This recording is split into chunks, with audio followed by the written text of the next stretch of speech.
Hello, my friend. Tonight's topic is interesting and cautionary, namely, why it is dangerous to be alone near old swamps or unknown lakes. Rumour has it that a monster named Vodyanoy lives in such places, and he really dislikes uninvited guests, especially young, beautiful girls and those who wander into his territory alone.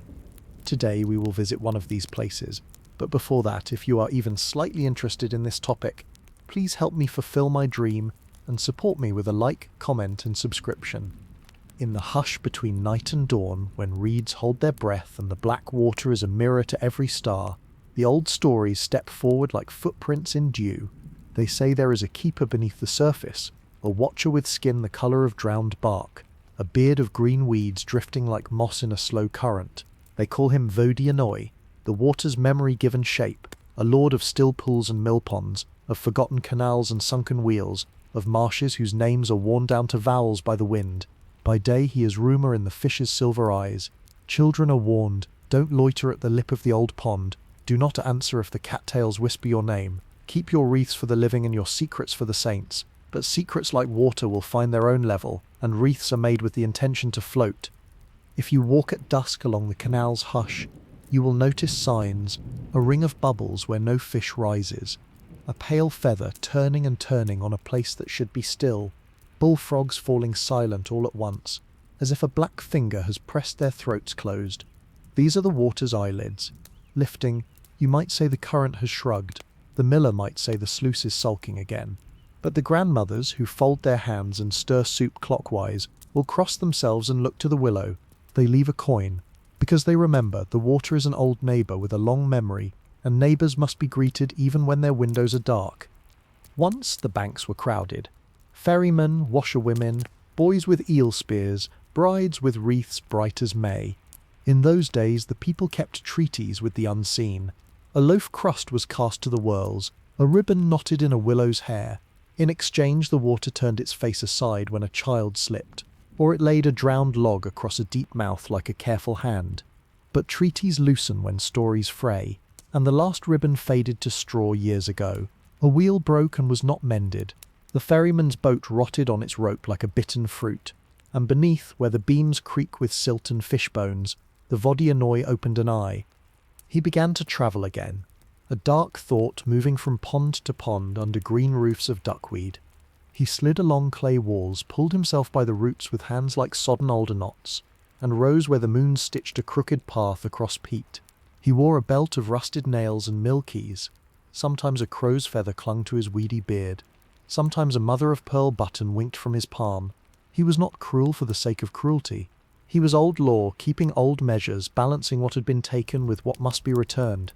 But law without witness grows lonely, and loneliness sharpens hunger.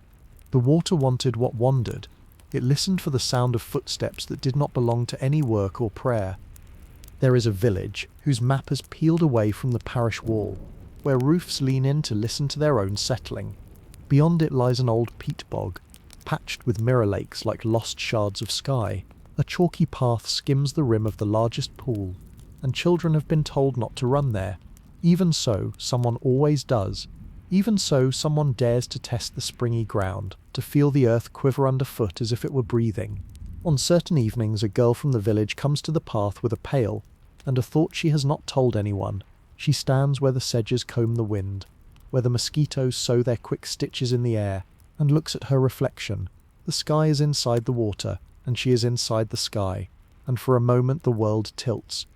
She is not the only one.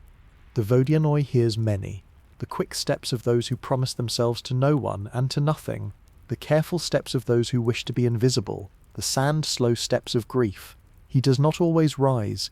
He waits for the curve of the world to lean toward him, for the moon to tilt, for the pensive note in a human voice that says, "I am apart." The old say he favours maidens because their songs are unanchored, because their wreaths are made to float. The truth is quieter. He hears the unguarded thought, the soft place between heartbeat and breath, where a person forgets they are seen. Loneliness is a light in deep water, and lights draw keepers. If you are listening now, you can feel the edges of that place gathering. The night is a shallow bowl. Moths make small commas in the air. Somewhere a sluice gate taps a one-note hymn. The girl who has no name yet has a secret. by the amber in her pocket, by the way she counts her breaths. She has been thinking of leaving. She has imagined a road that goes away from Pete, and her mother's narrow sighs from the milk pail, from the miller's sons who laugh with their teeth. She has followed maps in her mind, and they all cross a bridge. But here there is only water, and the water is a listener with a memory older than bridges. In another age, the elders would have braided a caution into her hair. They would have burned juniper at the threshold and set a green twig on the sill. They would have told her the names of all the eddies and the jokes they play with ankles. But warnings, like songs, must be carried, and her hands are already full. She kneels, tips the pail, and the first ring spreads from the lip like a crown. The ring answers other rings. The old treaties stir. The water remembers its duties and its privileges, and from beneath the pad of lilies, something shifts weight as if adjusting a seat. In the dark lay a patience that could choose its shape. The lilies parted a fraction, and a palm surfaced to read the chill, not in haste, not with the dignified deliberation water gives to things older than barns. He knew the measure of a pail's ring and the syllable made when a lip meets a surface, the way a human breath shortens when a thought grows dangerous. He listened, and the Pete answered with a sleepy pulse. His eyes were the colour of silted glass, and inside them the girl's reflection trembled like a coin someone could not decide to spend. He had not always been a figure with wrists and beard. At first he was the water's inclination to keep what came into it, a leaning of depth towards secrecy. When men nailed their sluices into the river's wrist and taught the current to work, the leaning grew bone and bark and tendon. Keys learned his palm, rust flavoured his tongue, fish brushed his knuckles in shy procession, and eels twined their questions at his sleeves. He became keeper of thresholds that were not doors, steward of crossings not meant for carts. He sat on a sunk wheel, and the wheel agreed to be a throne. Time counted him not years but springs, not days but the patience between thaws. In those old agreements, bread and ribbon inked the page. On midsummer nights, when flames walked the meadow and girls sent wreaths skating along the black, he raised a hand beneath to steady a trembling crown or nudge a bad luck knot toward shore. Not every maiden was a summons, not every loneliness rang true. He sensed the difference between a song sung to be heard and a silence that wished to vanish. Laughter could be a bridge or a mask. He had a feel for which. He kept his office with economy. Take what is offered, return what is mislaid, honour the hinge where one world takes the weight of another. But treaties weather when no one bothers the ribbon tree. The miller's son cut it for kindling. The new road put a lid on the old ford. A drainage ditch bled the bog and left the sedge's bones to whiten in sun. Those who came to the bank came with glass that glowed at night and music that drummed the reeds into forgetting their own hymns. The wreaths ceased, the bread went to pigeons, the river learned the taste of salt from winter roads. Beneath he felt himself changing from neighbour to rumour, from law spoken aloud to law muttered it might be safer to ignore. Law does not like to be disregarded, it grows stern and hungry in a dignified way, which is the worst kind of hunger because it believes itself duty. He waited for an honest dare. Loneliness answered him more loudly than liturgy ever had. So he listened for the sound that is not accident, the small sound of a person alone on purpose, a foot that pauses before the last step, a daylight tied to a post and quietly untied, a thought lowered into water with no expectation of answer. He felt that sound in the girl as clearly as a current. The amber in her pocket kept a summer of insects suspended in its small honey, and the warmth of it pricked his palm from a distance, as if the stone were a bee asleep in resin. Her breath counted itself, her shoulders held a door half open. Sometimes the river sent him a bride, dared by laughter to wade after a crown. Sometimes a widow walked into fog as if it were a familiar kitchen.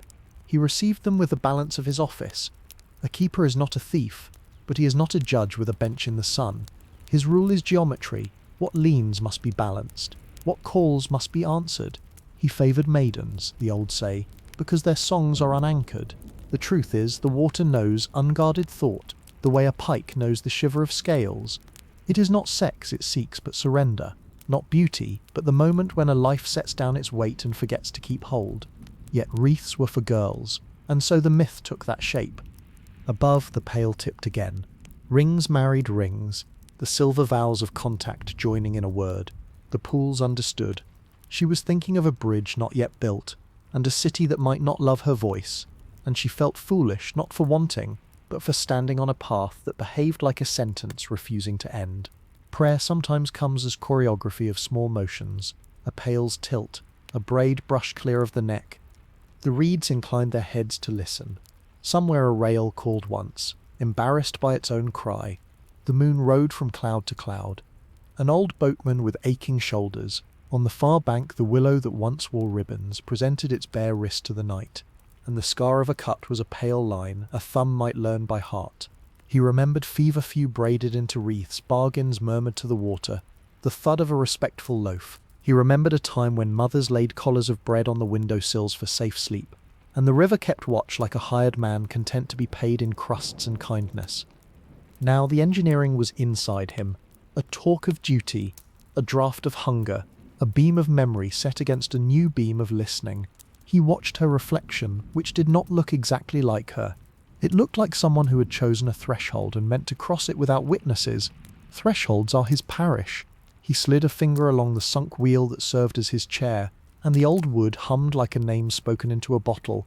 His thoughts were not jaws, they were architectural, setting piers and testing spans within the dark. A fox came to drink and changed its mind.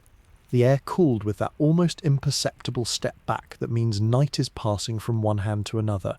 She moved along the chalk and felt the ground answer like a drumhead touched with two fingers. In the village a door latched, a candle talked itself to sleep. He lifted his face until the scum line lay just below his eyes. He let her see a pattern first, not a face, a stitchedness of reflections at the margin where shadow and lily green did sums together. If she had brought a ribbon, he would have accepted it and gone still. If she had whispered to the willow in the old form, he would have counted her careful and turned aside. She brought only the bright, embarrassing honesty of a heart wanting a farther door. He would give her a door, but not with vulgar shock. He disliked the common rudeness of suddenness. He breathed for him a slow shifting of pressure, and the lilies rose and lay down like a bed, putting itself in order for a guest. The whole pool seemed to listen to its own listening. The pail tipped a last time, emptying the air as much as the tin. The ring it made took longer to die because it had been chosen. Her breath steadied as if she had found a measure she could keep. He eased the wheel, and a draught moved beneath her feet. Not chill, not welcoming, simply present like a hall whose lamps are already lit. She leaned, he did not, the world did. Frogs hushed as if 100 little fingers pressed 100 little lips. Somewhere a shard of old ice remembered its death and sighed in the mud. Beneath a carp turned and his thought turned with it, slow and articulate. There would be omens before acts, dreams before drownings. He is old law. He rehearses before judgment. He sent a small current to comb the reeds and set one to ticking against another like nails drummed on a table, as if an impatient host had heard a late guest at last. The clock of the bog began. The second hand was a water strider. The minute hand was the moon. The hour hand was a choice leaning its weight. The clock of the bog did not speak in numbers, but in small rearrangements. A blade of sedge bending as if to confide, a water strider pausing mid-step, the faint tremble of peat when it remembered the weight of a hoof long gone. The girl stood still, her hand on the rim of the pail, though it no longer held anything. Her reflection shivered in place, not because of breeze, but because something beneath had opened its gaze. She felt the way one feels when another enters a room silently, an adjustment of space, a recognition without sight. The air around her seemed to lean inward, as if listening to the whisper of her pulse. The Vodyanoy lingered below the lilies, his fingers braided with strands of waterweed that glowed faintly under the moon. He did not reach, not yet. He was an ancient judge, and judges delay until silence thickens enough to bear a verdict. His hunger was tempered by the long patience of ponds that outlast whole villages. Still, the taste of her solitude reached him, a sweetness rare as honey left in a chapel overnight. It wrapped around his senses the way mist wraps a hill, gentle but insistent. He let it rest against his thought, savouring its weight like a psalm remembered. She, unknowing, adjusted her braid. A few strands slipped loose and touched her cheek, tickling like reeds when you pass too close. She turned toward the willow stump, pale under the moon, and whispered a wordless sound, half sigh, half question. No one answered but the bog itself, with a bubble breaking the surface like a syllable unfinished. Yet beneath he heard it as invitation. Loneliness speaks fluently to those who dwell apart, and his heart, if it could be called such, stirred with something close to kinship. The echo of her longing resonated against the empty chambers in him that had not known laughter or bread offerings in many seasons. The water spread its cool garment wider.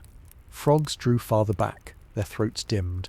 The wind itself seemed to retreat, leaving a hush embroidered only with distant owls. He rose higher, until the curve of his head shaped a shadow among shadows.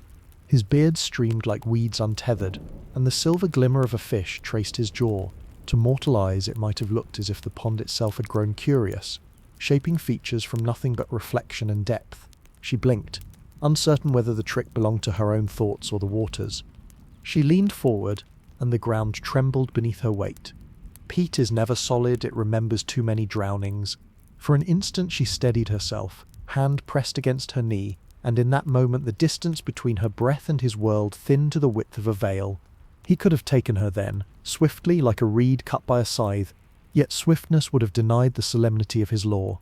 He wanted her not as accident but as answer, so he waited still, letting the night compose its hymn around them.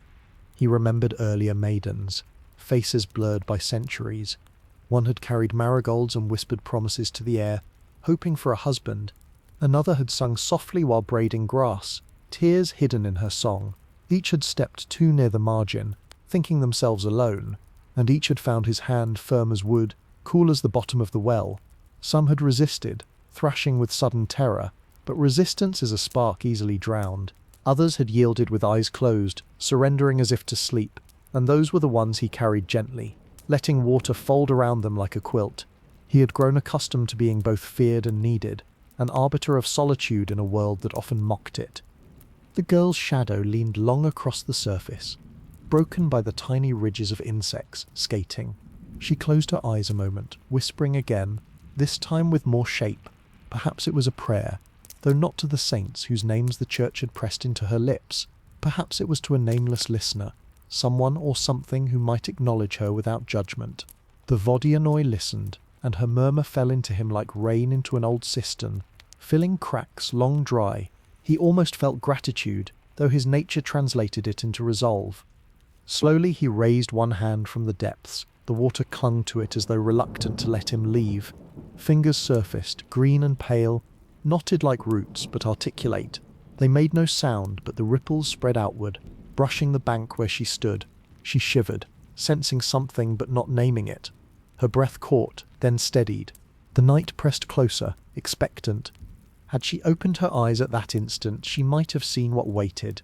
The glisten of a nail, dark with silt, the faint shimmer of scales caught in his palm, the movement that was neither fish nor wind, yet she kept them closed, perhaps out of fear, perhaps because hope is easier to carry in darkness. He let his hand linger, not yet claiming, testing the air between them, the way a priest tests incense before the altar. The decision would be hers to approach, or his to draw. Balance must be observed. Around them, the bog remembered its old treaties. A willow branch swayed though no breeze touched it, as if acknowledging his right. The frogs remained silent, unwilling to intervene. Even the stars seemed to lower their gaze, reluctant to witness what must come. The law of water waited on the cusp, listening to the weight of her heartbeat. She shifted again, one foot edging closer to the softened soil. The peat gave slightly, cupping her heel as if urging her onward. Her braid slipped further, trailing across her shoulder like a rope already half unwound. She thought of roads, of bridges imagined, of voices she had never heard but longed to. She thought of leaving without farewell. Each thought was a step, though her body barely moved. He felt every unspoken step like a tug on his beard of weeds. He was ready. The current below thickened, coiling slowly like smoke. A carp brushed against his wrist. Uncertain, sensing the gravity of this hour, he closed his fingers, then opened them again, rehearsing the grip of inevitability. Yet still he lingered, savouring the interval before fulfillment. For once taken, a maiden is no longer a question but a verdict, and he cherished the suspense of judgment as much as the act itself. He allowed the silence to stretch, a bowstring drawn, waiting for the arrow of choice. Her eyes opened at last, and she gazed into the water. For a heartbeat she saw only herself, blurred by ripples. Then the reflection shifted, became larger, stranger, as though another face had leaned close beneath her own. She gasped, but the sound was swallowed by the night. The water stirred, and his shadow swam across her features. Something ancient, inexorable, gazed back. She did not flee, not yet. Instead, she leaned slightly forward, curiosity laced with dread. That was enough. The Vodyanoy felt the balance tilt.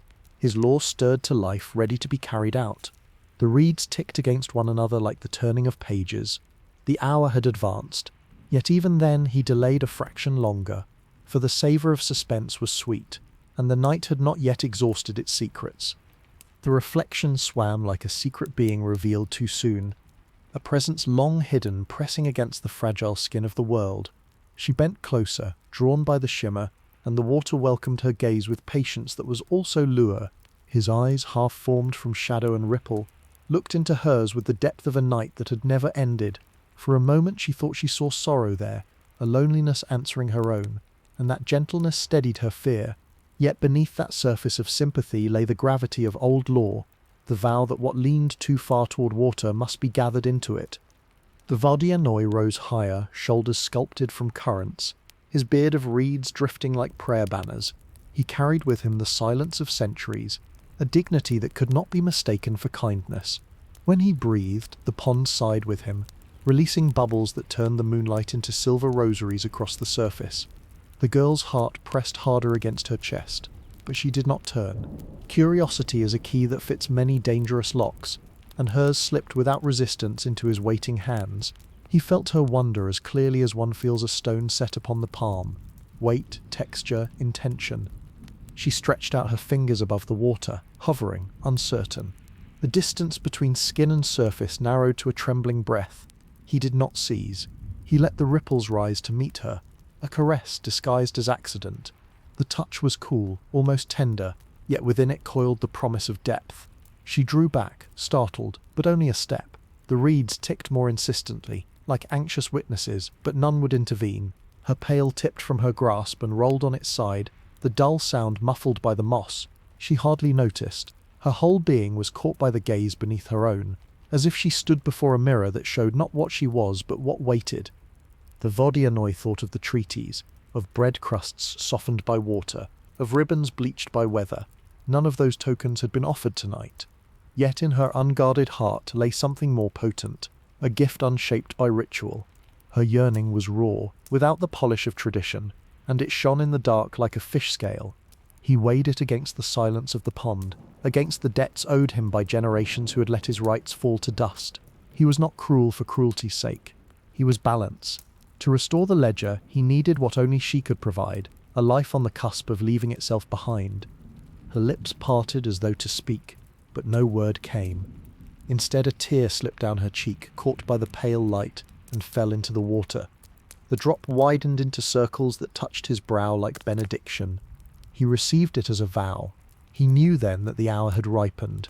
He shifted, and the lilies spread in two neat rows, like curtains parting for a guest. The water stirred with a low murmur, as though remembering songs once sung on midsummer nights. The reeds bent inward, forming an archway of shadow and green.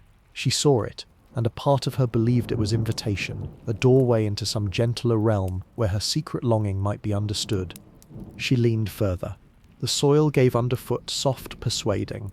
He extended his hand again, this time higher, its outline clear in the moonlight. It looked less monstrous than it should have, though its nails bore the stain of centuries, though waterweed clung to its wrist like forgotten vows.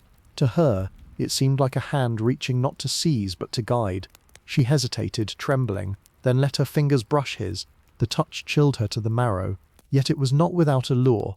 The air thickened with expectancy, the kind that precedes a storm or a revelation. Beneath the surface, his whole body shifted upward, anchored by the sunken wheel that served as his throne. Silt billowed in slow clouds, veiling his bulk, while his eyes held hers with the solemnity of judgment. He did not smile, his face knew no such softness, but he radiated the calm certainty of one fulfilling an ancient role. She felt herself pulled, not by force but by a gravity older than her bloodline. Her balance wavered, her heel slipping deeper into the peat. She gasped, but her cry faded quickly into the vast quiet that surrounded them. He heard it as music, a note completing his chord of hunger and law. A heron, startled by some instinct, lifted from the reeds and wheeled into the night. its wings a pale scythe against the stars. Its cry echoed once, then vanished, leaving the air heavier for its absence. The Vodyanoy took this as omen, the world itself making space for what was about to unfold. He guided her nearer, his hand cool against her warmth, his grip steady, neither hurried nor hesitant. Each heartbeat was a drum in the hush, counting the steps toward inevitability. She tried to draw back, but only half-heartedly, as if torn between fear and a strange acceptance. He felt the conflict and savoured it, for consent woven with doubt was the truest texture of his harvest. The pond gathered itself in readiness, its surface smoothing as though polished by invisible palms. The stars reflected more clearly, as if eager witnesses. His other hand shifted unseen below, ready to close, ready to receive. Yet still he waited for the precise moment, the instant when her loneliness would outweigh her resistance. Her braid loosened fully now, strands drifting across her chest like threads of farewell. She whispered again, almost soundless. And he understood without words. She had called not for safety, but for escape. That was the bridge she sought, and he was the bridge keeper. He answered by letting the current coil about her ankles, subtle, suggestive, a question in liquid form. She stiffened, sensing the change, but did not flee. Instead, she swayed, torn between worlds. His law declared the choice had already been made. Balance tipped, the scales demanded their weight. The water darkened around her feet, a crown forming upside down beneath her reflection. He drew a slow breath, and the pond inhaled with him. It was almost time, yet even as he prepared, he lingered in the moment's sweetness, for soon it would vanish into memory. He had all eternity for patience, but each taking was singular, and he cherished the flavour of its uncertainty. Above, the moon tilted, sliding its pale coin deeper into the night's pocket.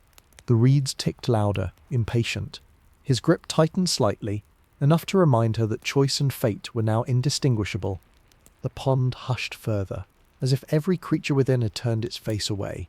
He raised his eyes to hers, their depths unfathomable, promising both an end and a beginning. She leaned closer still, breath trembling, shadow mingling with shadow. The moment hung suspended, a bead of water poised to fall but not yet broken. The bead of water broke, and with it the fragile stillness collapsed into motion. His hand closed with the certainty of a root gripping soil, firm and inevitable. The girl's cry rose sharp in her throat but dissolved before reaching the night. The reeds swallowed it, the pond absorbed it, and only the trembling of an owl's wing betrayed that sound had existed at all. Her heels slipped fully into the mire, the ground surrendering her as readily as the water did. She felt the chill climb her ankles, not a sudden plunge but a steady claiming, as though the earth itself desired her descent. The Vodyanoy drew her closer, his grasp neither violent nor gentle but absolute. His beard drifted forward, threads of weed brushing her arm like veils in a forgotten chapel. His eyes held hers, dark wells where no star could anchor. She saw within them centuries of silence, of bread cast and forgotten, of maidens carried into shadows where no footbridge spanned. Her terror was edged with awe, for in that gaze she glimpsed something beyond cruelty, the weight of a law too old for pity. He did not act in malice, he acted in completion. She thrashed once, instinctive, but the water welcomed the gesture with indifference. Every struggle made her reflection ripple, shattering her face into fragments the pond quickly swallowed.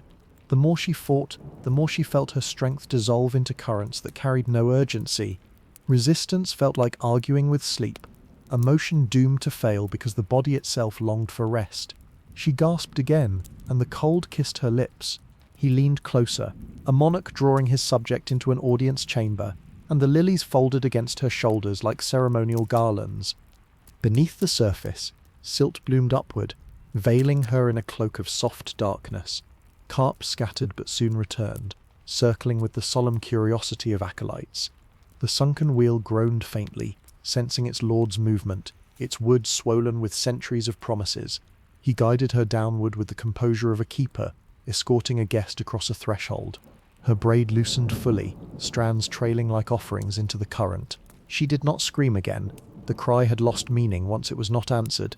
Instead, a hush fell across her body, resignation or trance, and he received it as the final consent his law required. The pond closed above them, smoothing as though no ripple had disturbed it. Only her pail remained on the bank, a mute witness overturned among moss and chalk dust. The reeds resumed their quiet ticking, marking the passing of this moment into memory. A heron, long gone, would not return until dawn. The stars, reflected once more, showed no trace of the face that had leaned too far into their echo. To the world above, nothing had happened. To the world below, everything had been restored.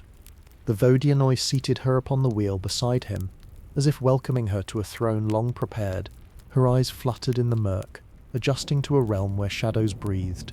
Around her drowned ribbons drifted like faded prayers, and coins glimmered faintly in the silt, relics of treaties no longer honoured. She touched one instinctively, and its cold weight pressed the truth into her palm. Countless hands had once tried to buy the favour she had unknowingly given freely. She was no longer petitioner, she was payment. Her presence balanced the scales that had tilted for years. He studied her, not with desire but with recognition.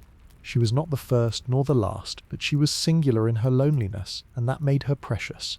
He felt the echo of her longing settle into his silence like a pearl forming within a shell.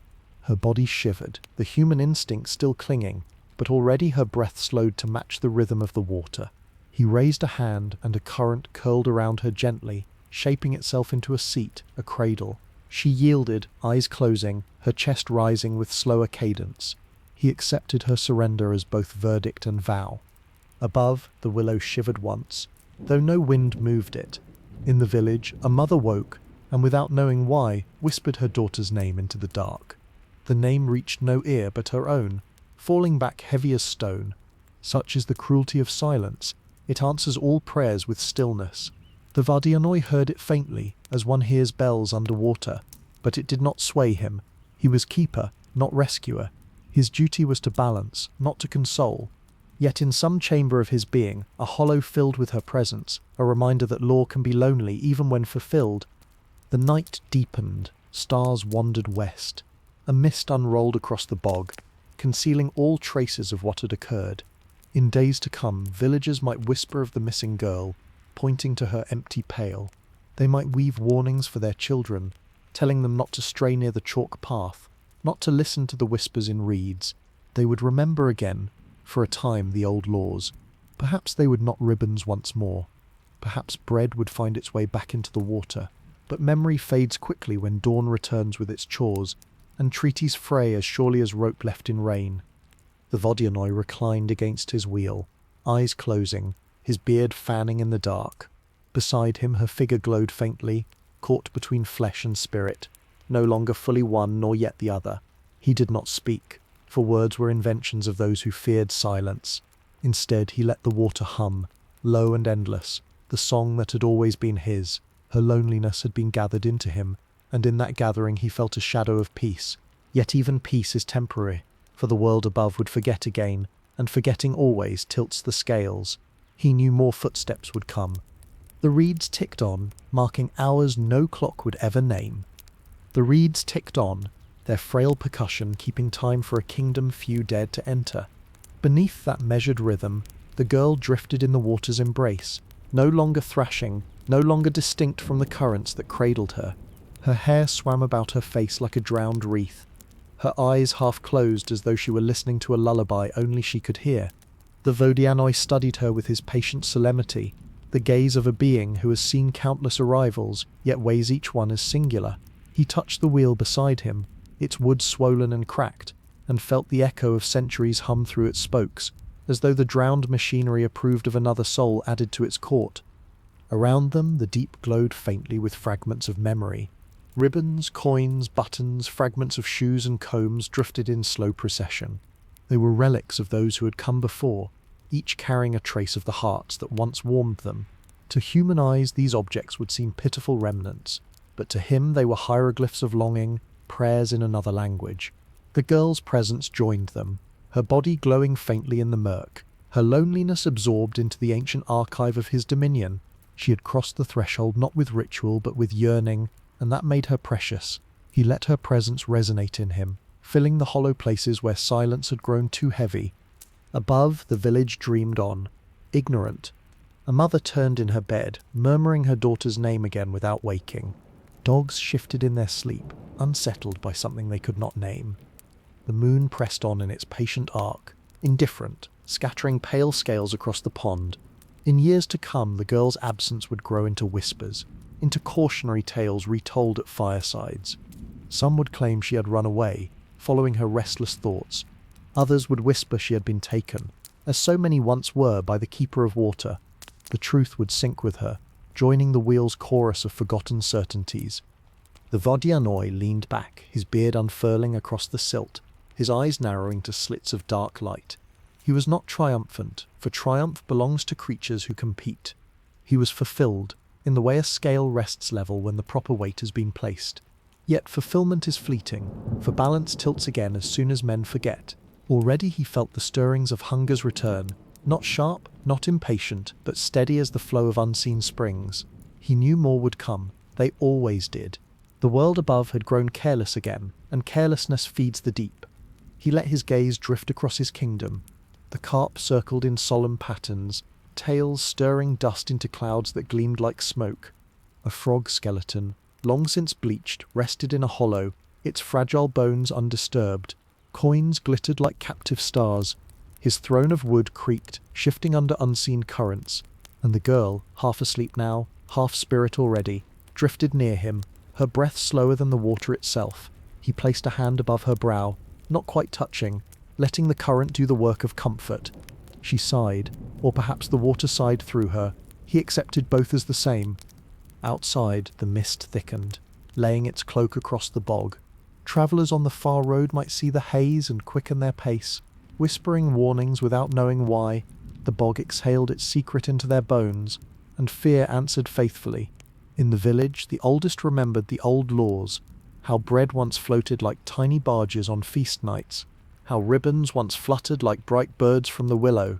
They remembered but did not act, their knowledge thin as smoke. Knowledge unoffered is as useless as silence, and silence was the Vodyanoy's inheritance.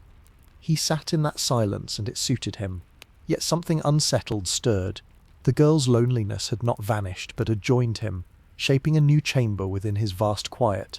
It hummed differently than others, more insistent, like a bell rung too near the ear. He found himself replaying the moment of her gaze, how she had leaned not from carelessness but from longing. Most came through folly or despair, their surrender bitter. Hers was softer, edged with hope, and that note remained, vibrating through him. It was not unwelcome, but it was unfamiliar, and in the unfamiliar lies danger as well as renewal. He let his palm trail across the wheel, and the wood groaned in reply. The deep settled around them, as if preparing for slumber. Yet he did not close his eyes. He watched her still, her body glowing faintly, her hair waving like meadow grass in hidden currents. He knew she would fade in time, as all do, joining the anonymous choir of the drowned. But for now she was distinct, a melody apart from the chorus. He let her presence echo, and with it came thoughts not entirely his own. Thoughts of bridges, of roads, of leaving. They lingered in him, unsettling, like light seeping through cracks in a long-sealed chamber. The reeds ticked above, faithful metronomes of the bog. Time passed, though here time had no edges. The village's candlelight thinned, the night tilted toward dawn, and mist promised to veil everything in innocence. Yet beneath, the law held steady, ancient and unswerving. He had taken as he must. The balance was restored, for now. Still, the echo of her longing pulsed within him, a reminder that even law can be moved by the textures of the human heart. He let it remain, for he was curious what shape it might take. And in that curiosity, the water deepened, waiting for the next step of fate. Curiosity lingered in him like a hidden ember, faint but steady, refusing to fade into the uniform silence of the deep. He drifted near her as she floated half-reclined against the wheel, her eyes closed, her body swaying in the rhythm of unseen currents. The glow around her seemed softer now, as though the water itself had begun to weave her into its fabric. Yet some fragment of her remained distinct. The Vodyanoy watched that fragment with an unease that was not fear but recognition. She carried within her the echo of roads not yet walked, of bridges never crossed, and that echo trembled against his law like a dissonant note within a chord. Above, dawn approached, its light filtering through mist like diluted milk. Birds began their hesitant chorus on the far bank, their calls muffled by fog. None dared too close to the pond, for the reeds stood stiff, guardians unwilling to allow intrusion. On the chalk path, her pail lay overturned, gathering dew as though it too had fallen into a sleep from which it would not wake. The world above prepared for morning chores, but here beneath the water the night had not ended. The Vodyanoy's realm was timeless, and time's passing mattered only in the faint tugs he felt whenever the world forgot its bargains. The girl stirred faintly, her lips parting as though she dreamed words. He leaned closer, his face woven of shadows and silt, listening. What he heard was not speech but yearning, a thread of thought that had not dissolved even as her body yielded. She dreamed of escape, of crossing outward rather than inward, and yet she had chosen him, even if she had not understood the choosing. The contradiction unsettled him, for his law thrived on clarity, on balances weighed and sealed. She was not weight alone but also question, and questions echo longer than verdicts. He traced the current around her, guiding it to cradle her more firmly. He did not wish her to drift beyond his sight. In his keeping, those who arrived became part of the deep's memory, indistinguishable after time's long passing. But she resisted dissolution, glowing faintly as though she carried a fragment of dawn within her. He could feel it pressing against him, not as defiance but as persistence. He had not known persistence before. All others had yielded fully, their longings extinguished in water's embrace. Hers continued, soft but insistent, like moss breaking stone over centuries. The carp circled, curious, their scales flashing faintly.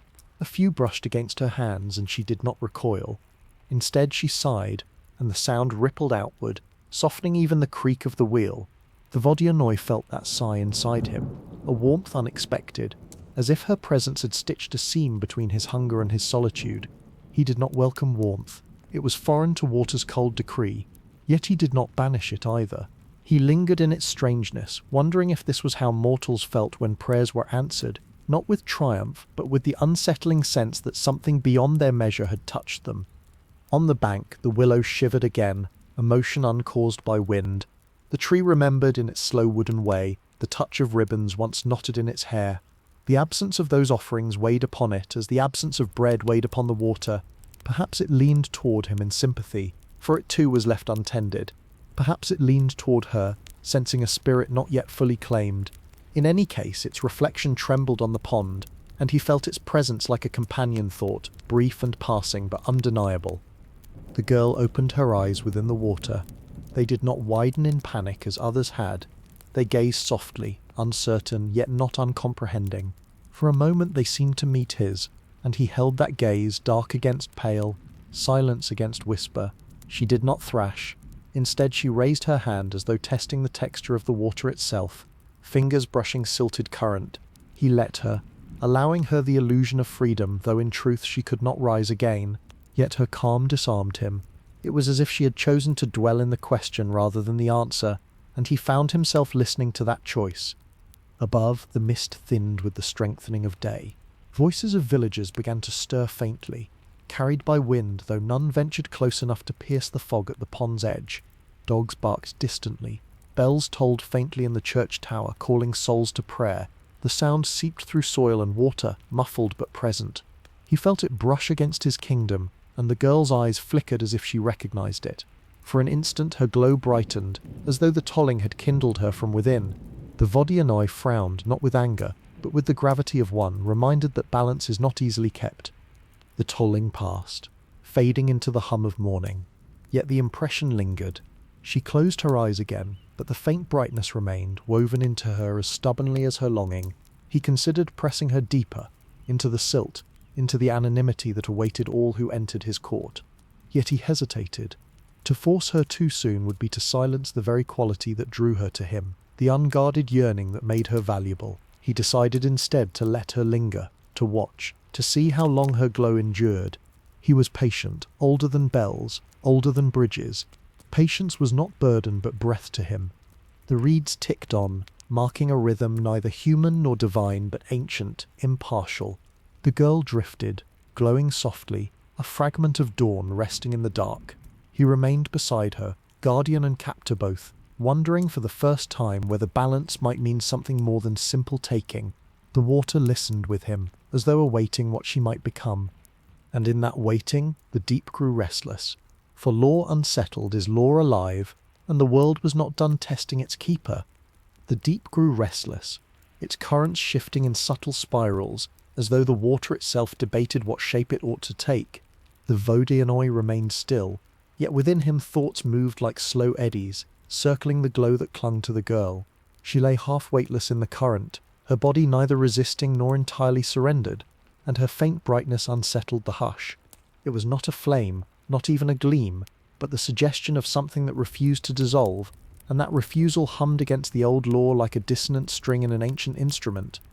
He studied her with eyes dark as silt, measuring her presence against centuries of others. All who had come before her had become indistinguishable shadows after time's slow weaving. Their bones rested under the wheel, their voices merged into the pond's wordless song, their loneliness dulled into the same quiet depth. Yet this one lingered, her essence not erasing but reshaping itself, as if the water could not entirely claim her. He did not know whether this was weakness in his keeping or strength in her spirit, but he felt its ripple throughout his realm. Even the carp swam more slowly, circling as though under a spell. Above, the world awakened. A boy crossed the chalk path carrying firewood, and though he did not approach the pond, his steps faltered when mist thickened suddenly before him. He muttered a charm he barely remembered, a fragment of the old words, and quickened his pace. The Vodyanoy heard it faintly, like the tap of a nail on wood. Such gestures once carried weight, now they were little more than echoes. Still, even an echo tugged at him, reminding him that law existed not only below but above. If people forgot him entirely, his dominion would hollow into hunger. Perhaps that was why this girl's glow mattered. It kept the bond alive, however strangely. The girl stirred, her eyelids fluttered, and her lips formed a shape without sound. He leaned closer, drawn by curiosity he would not admit. Her breath released a trail of bubbles, small moons rising to the surface, breaking into silver rings. He read the bubbles as signs, and the signs told him she dreamed still of leaving. It was not the desperate escape of one trapped, but the quiet yearning of one who had never belonged fully anywhere. That yearning had pulled her here, and now it trembled within him like a seed refusing to rot in soil. He pressed his palm against the wheel, as if to ground himself in the timber's certainty. The wheel groaned, wood swollen with centuries of drownings, and reminded him of duty. He had taken her. Balance was restored. To let her remain half bright, half untaken, risked unsettling the order. Yet he could not bring himself to press her into silt, to smother the glow until it died. He felt the temptation to watch longer, to let her strange persistence teach him what it meant. Patience was his nature, yet patience can also become indulgence. The reeds above ticked more quickly, as though urging him toward decision, but he resisted their call. She opened her eyes again. This time she did not gaze at him, but upward, through the shifting ceiling of water where daylight was gathering. Her pupils widened, drinking the glow. He followed her gaze, and for a moment the two of them watched dawn together, one from within the water, one bound to it. He wondered if she understood that the light she sought would never be hers again, not in flesh, not in breath. Yet her eyes did not darken with despair. They glimmered with something quieter, as if she carried the dawn inside her now, no matter where she drifted. That unsettled him most of all. For law decreed endings, but she carried continuation. If she endured as she was, perhaps she would alter him, just as much as he had altered her. He weighed the thought carefully. Change was dangerous for keepers, for change is imbalance. Yet the world above had already changed, forgetting bread, forgetting ribbons, forgetting respect. Perhaps the old law itself needed altering, or it would crumble into nothing but hunger. He did not know, and his not knowing was the heaviest stone he had ever felt. The carp brushed her arm, and she smiled faintly, a gesture as soft as the ripple of a feather. That smile pierced him more deeply than screams ever had. It was not defiance, nor was it surrender. It was simply presence, as though she had accepted both her fate and herself within it. The Vodyanoy felt his chest expand with a current too strange to name. For an instant he thought of surfacing, of letting the reeds part and showing himself fully to the dawn. But the thought faded quickly. Keepers do not seek the gaze of men. Still its echo remained, troubling the stillness. Above, the willow leaned again, branches dipping lower, almost touching the surface. A single droplet fell, striking the pond like a tear. The circle spread outward, brushing against the spot where she floated, and her glow shimmered brighter. The Vodyanoy frowned in the way only depths can frown, with weight and silence. He recognized a sign when he saw one. The tree remembered the old vows. Perhaps it offered its own. Perhaps the world above was not entirely forgetful. Perhaps bonds remained, though fragile as dew. He let his hand drift nearer to her, not to seize, not to drown, but to mark his choice. For now he would not press her deeper. He would allow her to linger, to glow, to remind him of things older even than law. Balance was not destroyed. It was merely postponed, stretched across a longer silence. The reeds ticked on, uneasy. The wheel creaked once, uncertain. The water held its breath. And in that breath a promise unspoken formed between keeper and captive. A promise the world above might yet feel in its bones, though it would not know why. The unspoken promise drifted through the water like a current no creature could name. It lingered between them, delicate as spider silk, fragile yet resistant to breaking. The Vodyanoy sat heavy upon his wheel, every reed and ripple listening to the weight of his stillness. The girl hovered near, her glow softening rather than fading, as if her presence had become a lantern meant not to blaze but to endure. In her calm he felt the echo of something almost sacramental. Though he had never been bound by churches or prayers, his law had been older, set in the marrow of rivers long before bells told men when to kneel. Yet now that law trembled, tested by the glow of one who refused erasure. Above, the village quickened in its routines. Cocks crowed and doors opened with the creak of hinges swollen by damp. Women bent to draw water from safer wells, whispering over their buckets, careful not to stray toward the mist-bound bog. They did not know what the mist concealed, though their bones remembered, and their silence was an offering of its own kind. Men set out with tools across shoulders, crossing themselves at the edge of fields. The sound of scythes sharpening carried faintly to the pond, bright against the hush. Such sounds once pleased him, for they showed the world was still balanced. Now they grated faintly, discordant with the promise that glowed in his keeping. The girl's eyes fluttered open once more. She gazed upward, watching the ripples of daylight fracture on the surface above. He followed her gaze, and together they watched shadows move. Branches shifting, mist retreating, the willow leaning closer. The tree's reflection spread across the pond like a long arm reaching for her. She raised her hand slightly, as though to answer. He felt her intent ripple through him, subtle but undeniable. It was not rebellion, but connection, as if she belonged both to his keeping and to the world that had nearly abandoned her. That duality made her dangerous, yet he could not silence it. A heron glided low, its wings brushing mist, and its reflection carved a path across the water. The carp scattered, sensing omens. The Vodyanoy's beard stirred, waterweed drifting like runes. He understood the sign. The world above was still watching, though in riddles. The heron's cry broke the hush, sharp as a blade. The girl startled at the sound, her glow flickering. He steadied her with a current, wrapping it about her shoulders like a shawl. She calmed again, but her light dimmed only to return stronger, as though defiance and dependence warred within her. He found himself both troubled and enthralled. Law was supposed to be simple, but she made it speak in questions. The wheel beneath him groaned, as if disapproving of hesitation. It had been forged by men to harness water, and its drowned frame still remembered purpose: to grind, to labour, to enact order without pause. It urged him to finish, to fold her into the silt as he had countless others, to restore the pattern without deviation. But he ignored the wheel's call, stroking its surface as if to calm it, as if reminding it that duty could wait. The wheel complained in its wooden way, a creak like a cracked prayer, but it quieted when he pressed his palm harder. Even drowned wood obeyed him still. The girl whispered then. A stream of bubbles rose, their silver spheres carrying no words the ear could hear. Yet he felt their meaning pulse within him. She dreamed of leaving, of roads turning, of bridges leading elsewhere. He sensed her longing stretch outward, pulling at the very fabric of the pond. The reeds shivered, as though touched by wind. The willow leaned lower, offering shade, or perhaps sympathy. He caught the message not as plea, but as declaration. She would not dissolve. She would remain herself, even if her body belonged to the depths. That was her vow, and vows carry weight, even against ancient keepers. The Vodyanoy closed his eyes. In the darkness behind them he saw memories of other maidens, their resistance brief, their identities blurred into the water's endless choir. None had spoken vows of their own. None had carried such insistence. He wondered if this was what men called destiny, a word he had never needed, for law was destiny enough. Yet the thought clung like a nettle beneath the skin. Perhaps she had been drawn not only by loneliness but by necessity, by the pond itself yearning for change. If so, then he was part of a story larger than his lore.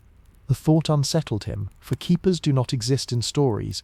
They are the stone against which stories break. He opened his eyes again. Her glow had steadied, patient as dawn.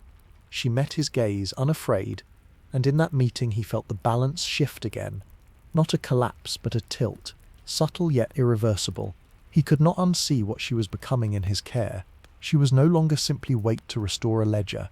She was a force shaping the ledger itself. That realization carried both danger and wonder. He let it settle into him like silt, heavy but inevitable. The pond hushed deeper, sensing the change. Frogs fell silent in their reeds. Insects stilled their wings. Even the carp paused mid-turn. The air above grew thick, as if mist had returned to witness. The Vodyanoy raised one hand slowly, not to seize, but to acknowledge. He held it over her glow, shading it like a guardian. She sighed again, and her light pulsed in rhythm with his gesture. For the first time in centuries, he felt not just balance restored, but balance remade. Yet remaking is never without cost, and somewhere in the distance bells tolled again.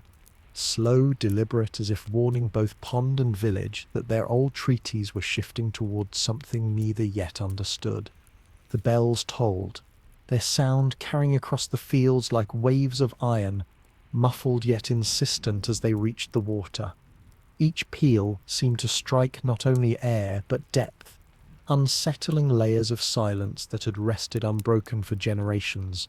The Vodyanoy felt them in his chest, as though the wheel beneath him had suddenly remembered its service to men. He closed his eyes against the vibration, yet he could not escape its resonance. Bells were not part of his lore, but they had always been the voice of another, a rival order that sought to bind the same world he governed in different chains. Tonight that rival voice did not fade quickly. It lingered, ringing within his silted bones like an unwelcome truth. The girl heard it too. Her glow wavered, not dimming but responding, as if the sound called to her through the barrier of water. Her lips moved whispering, and bubbles slipped upward like beads on a rosary. Breaking the surface in silver prayer, he read their movement as vow, and the vow was not his. She was listening to something beyond him, something that sought to pull her upward rather than deeper. That disturbed him more than any resistance. He had always known how to silence panic, to soothe or subdue, but this was not resistance. It was allegiance to a light outside his keeping. He tightened the current around her, not violently but firmly, reminding her where she was, reminding her who held the balance. She sighed, and her eyes turned back to him, still calm, but filled with divided longing. In them he saw two worlds contending, the quiet of the depths and the distant promise of bells. He hated neither. Both were ancient, both belonged to the great weaving of existence, yet their coexistence in her body felt like a crack in stone, a fissure that widened with every chime. The wheel beneath him groaned again, echoing the bells as though mocking them. Its drowned wood spoke of forgotten treaties, of a time when men's hands had built and trusted and depended upon him. It reminded him that balance was not only hunger but service, not only taking but holding the world steady. He stroked the wheel's sodden edge, calming it, but the bells continued above, marking hours that did not exist below. For the first time he wondered whether his silence was as absolute as he had always believed, or whether it was merely one side of a greater law he had never wished to acknowledge. The girl shifted, reaching upward, her arm pale against the green gloom. The movement was not frantic. It was almost reverent, as though she stretched toward the sound as one stretches toward warmth in winter. Her glow brightened again, trembling in rhythm with the tolling. He caught her wrist, closing his hand around it like the root of a tree holding soil. She did not fight him. She looked at him steadily, and in her gaze was no fear, only question. Could she not belong to both? Could she not remain within his depth, while answering a voice above? The Vodyanoy read her unspoken thought, and for the first time He felt uncertainty settle into him like sand shifting underfoot. The reeds whispered violently at the surface, stirred by wind at last. Mist tore apart in threads, revealing glimpses of sky painted with the pale strokes of morning. The willow leaned farther, its branches almost brushing the pond, as though bowing in complicity. Every detail pressed on him, urging a decision he did not wish to make. He had always been the arbiter, the one who enforced balance without hesitation. But now, with her glow lingering, with bells calling, with trees and winds stirring, it seemed as if the world itself was watching to see how he would judge. He pulled her closer, her hair streaming across his chest like dark ribbons. He studied her face, half lit by her glow, half shadowed by the depth. She was no longer merely maiden, no longer simply offering. She was threshold incarnate, standing between silence and sound, water and sky, law and longing. He felt reverence for her, as he might for a sacred relic dredged unexpectedly from silt. Yet reverence is dangerous for keepers, for it softens the grip of duty. His hand trembled, the current faltered, and for the first time the wheel creaked not with obedience but with doubt. The bells slowed, their tolls growing fewer, their echoes fading into the distance. As they diminished, her glow steadied, no longer flaring in response, but carrying a quiet endurance of its own. She had absorbed their call, but she remained. The Vodyanoy felt a mixture of relief and unease. Relief, because she had not been taken from him. Unease, because she had proven that something above could still reach below, threading its influence into his realm. If bells could, what else might follow? He clenched his grip tighter around her wrist, as though anchoring her against such intrusion. She did not resist. She simply looked at him with patient acceptance, and that acceptance unnerved him more than struggle would have. The pond hushed again, its surface smoothing as wind withdrew. Frogs croaked cautiously. Insects resumed their songs, life continuing as though nothing had shifted. But everything had shifted. He knew it. The wheel knew it. The reeds knew it. Balance had not been broken, but it had been questioned, and questions are seeds that cannot be ungrown. He gazed upward at the dimming mist, at the willow still leaning, and he felt the weight of choice pressing on him in a way law had never allowed before. And in that weight he understood that this maiden's glow was not an end, but the beginning of something that would ripple outward, touching both village and water, and drawing him into trials his silence had never prepared him to meet. The weight of choice pressed down like a second pond, layered over the first, invisible yet heavy, rippling through reeds and soil alike. The Vodyanoy had always thought himself immune to choice. His existence had been law itself, simple as gravity, unquestioning as frost. What wandered too close was his, what leaned too far was gathered. Yet now he found himself staring at the maiden's glow, uncertain whether to extinguish or preserve it. The balance had been fulfilled, the moment her body crossed the threshold. Why then did he hesitate?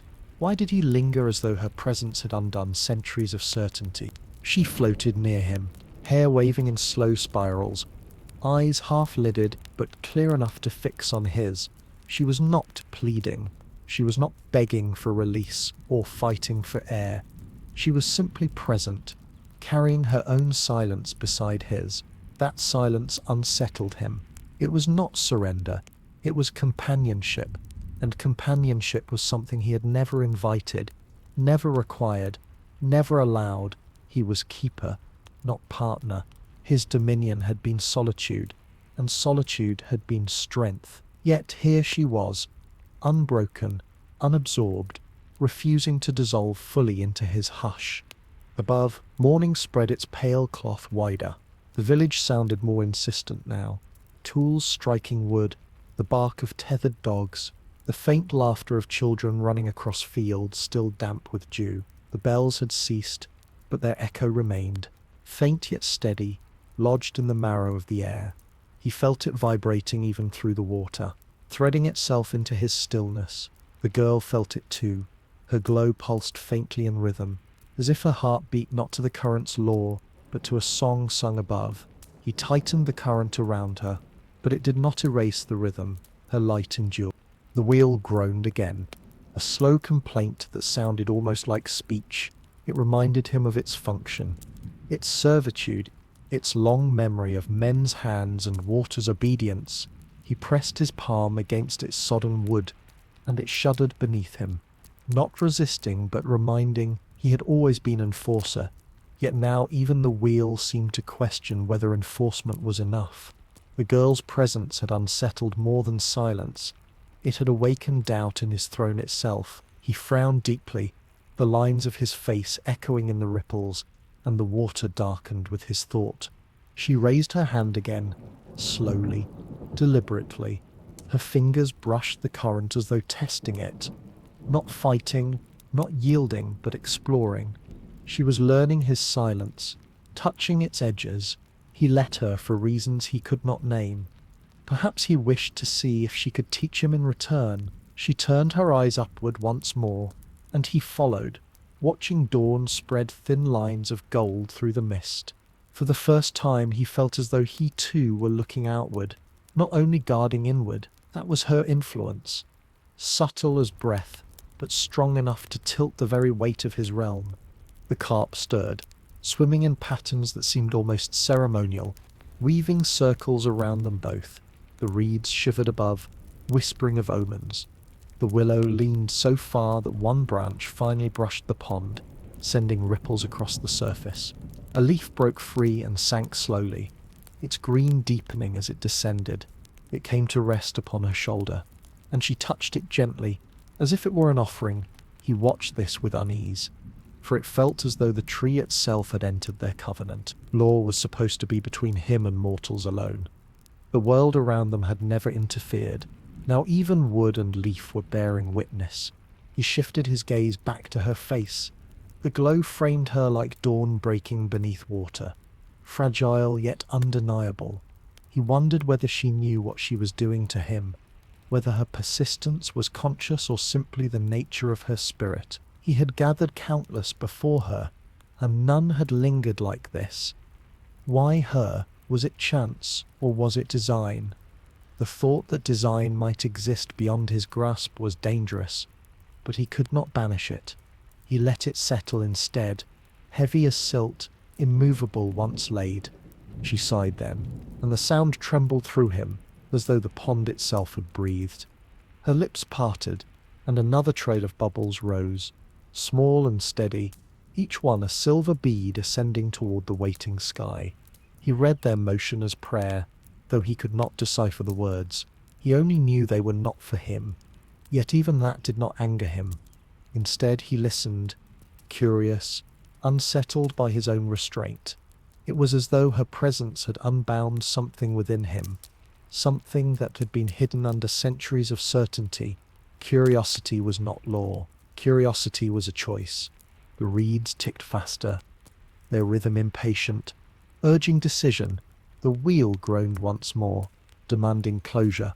The world above moved on, heedless of the drama beneath, and he, the keeper of waters, sat with the maiden in his grasp, unable to enact the simplicity of his own decree. He should have pressed her deeper, folded her into the silt, allowed her glow to dim into anonymity, but he did not. He could not. She remained in his keeping, but not yet in his silence. The pond listened, waiting. The willow leaned farther, offering more branches, as if preparing to lower an entire canopy into the depths.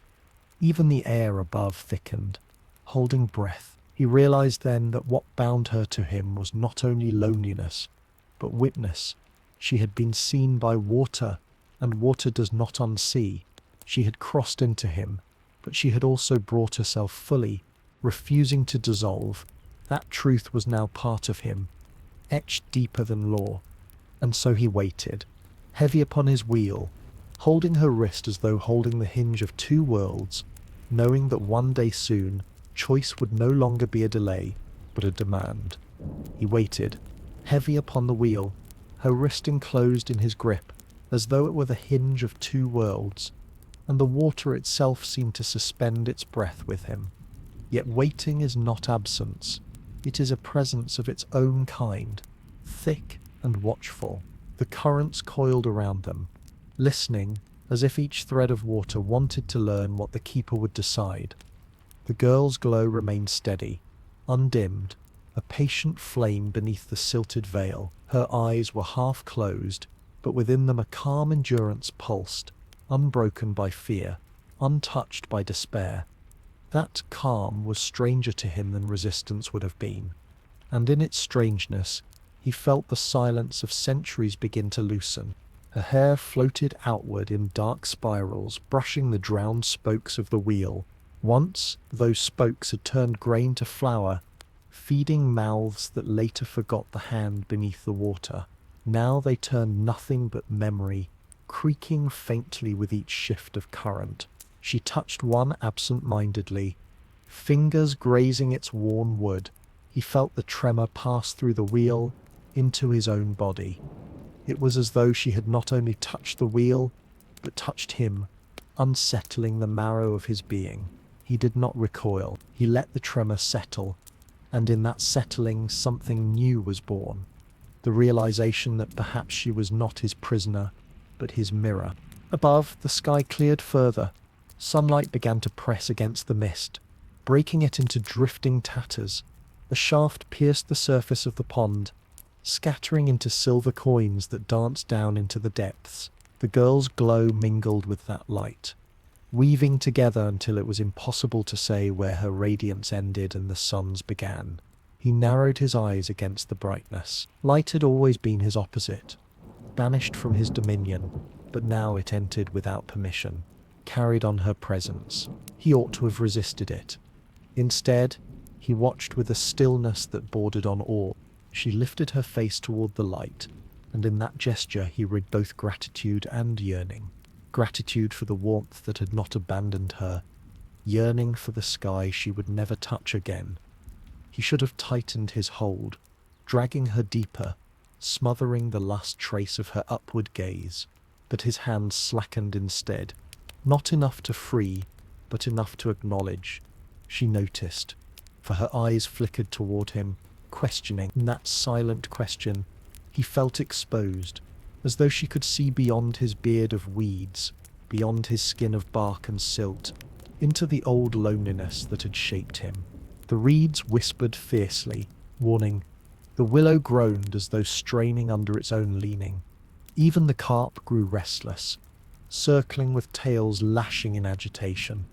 The deep disapproved, urging him to remember his duty. He ignored them all. His law had never needed approval. Yet now he found himself resisting not the girl but the world around him, as though the pond itself had turned judge. It was a strange reversal, and he bore it with grim patience. He would not be hurried. He would not be forced. He would decide in his own time. She reached with her free hand and plucked the leaf that had settled on her shoulder. It was softened by water, translucent at the edges, its veins like pale threads. She held it delicately, turning it as though examining a relic. Then, without hesitation, she released it, letting it drift upward toward the surface. The leaf rose slowly, swaying, until it touched the air above and lay there, half afloat, half submerged. To him it seemed an offering returned, a message carried back to the world she had left. He felt both unease and wonder at the act, for it was the first time one of his captives had given anything back rather than only surrender. The wheel creaked loudly, protesting the moment. He pressed his palm against it again, silencing its voice. His beard drifted across her cheek, unintentional, but she did not flinch. Instead, she turned slightly toward him, and her glow warmed where it touched his shadow. He realized then that she was no longer only Maiden. She had become something else, shaped by both his silence and her own persistence. She was a bridge, fragile but real, between his world and the one above, and bridges once made cannot be easily unmade. The sun above brightened further, and the pond's surface gleamed like a shield. In its reflection the willow seemed crowned in gold, though its roots drank from shadow. A bird alighted on its branch, singing a note that trembled downward into the water. The girl's eyes widened, her lips parting in wonder. He heard nothing but vibration, yet through her he felt the echo of song. It unsettled him, for if birds could sing through her, what else might follow? She was conduit as much as captive, and conduits are dangerous to keepers who guard boundaries. The carp scattered suddenly, darting into weeds, for something unseen had shifted. Perhaps it was nothing but the pressure of day. Perhaps it was omen. He watched the water darken at the edges, as though preparing for storm. Though the sky above was clear, he tightened his grip slightly, grounding himself in duty. Yet even as he did, her glow pressed back, not resisting but reminding. She was still herself, even in his keeping, and that truth pressed into him, like a weight he could neither discard nor fully hold. The reeds ticked again, softer now, as if resigned. The willow straightened a fraction, weary from leaning. The pond returned to hush. Yet within that hush, the Vodyanoy knew the world had tilted. She had not dissolved, and in her persistence lay a future he could neither predict nor prevent. He remained still, heavy on his throne, her wrist still bound in his hand, the silence around them deeper than ever. And in that silence a shadow stirred at the far edge of the pond, rising slowly as though summoned by the change. A new watcher, patient, waiting, drawn by the same law that had begun to falter. The thing that rose at the margin was not beast or man, but a memory taking flesh. Silt curled like breath. Lilies leaned. She ascended until hair fanned like river grass, and a pale face steadied beneath the film. Moon-coloured eyes opened, and a wreath, long ago loosed from careful fingers, clung to her as a crown grown out of patience. She was one of his gathered at midsummer, counted by the wheel. He knew her not by name, names rot, but by the texture of her last breath, laughter carrying hurt, a willow's shadow on her shoulder. She hovered where weed meets air, and did not bow. Her gaze was not accusation, it was obligation, cold and shining. In her stillness, the other taken souls leaned through her. He held the wrist he already held. The watcher raised a hand, not to beckon but to measure, fingers thin as reeds, their lines the channels of tears, tasted the water's pressure. When she looked upon the glowing maiden, the depth tightened between its grains. The balance took shape outside him, asking whether law could endure a light that would not go out. He answered in pressure and hush. Silence deepened, the formal quiet before a verdict. The watcher inclined her head to the wheel. It creaked as if taking testimony. From the path, a bell chimed faintly. The plain sound settled inside the glowing one like a warm stone. Duty brightened in the watcher's gaze. Priscient stirred. He felt 1,000 takings press his palm to close and his arm to lower. It would be easy. Ease is the first lie a keeper learns. The girl turned her face toward the watcher. Light gathered along her cheek. Between them he sat like a hinge, unsure whether it serves a house door or a water gate. The watcher moved first. She pressed her palm upon the surface, a slow pressure asking the pond to remember its work. Under her hand the water gained the weight of graves. It wished to close. Lilies drew together. From the wheel rose a patient groan. The current gathered at his elbow. He did not move, because the glow beside him did not recede. It answered, not with struggle, but with clarity. The maiden lifted her free hand toward the watcher as if returning a candle to an unseen altar. Fingers pale as crescents trembled, then steady. Between all three a pattern formed like frost, writing flowers on glass. Not defiance, a request to be counted as more than weight. The wreath upon the watcher's brow shivered. He saw that the drowned were not a heap, but a choir, and choirs include the voice that stands out to tune the rest. This persistence did not unmake law, it tuned it. He imagined balance with a longer arm, a lever that did not always end in burial. He loosened his hand, the smallest degree, a breadth you could build a future on, or drown inside. The deep noticed. The wheel protested in a soft crack. A carp rose, the willow's lowest twig signed the water. The watcher lowered her palm. Her eyes did not soften, water remembers, but consideration crossed her like a cloud's shadow. She looked through him, then turned to the path where the pail lay, mouth up, full of sky. He kept the maiden close. Her glow steadied, and with it his uncertainty found a shape he could carry. He would not release her to air. That was not among the treaties he could imagine, but neither would he consign her to anonymity. In his court she would keep a name of function if not of letters.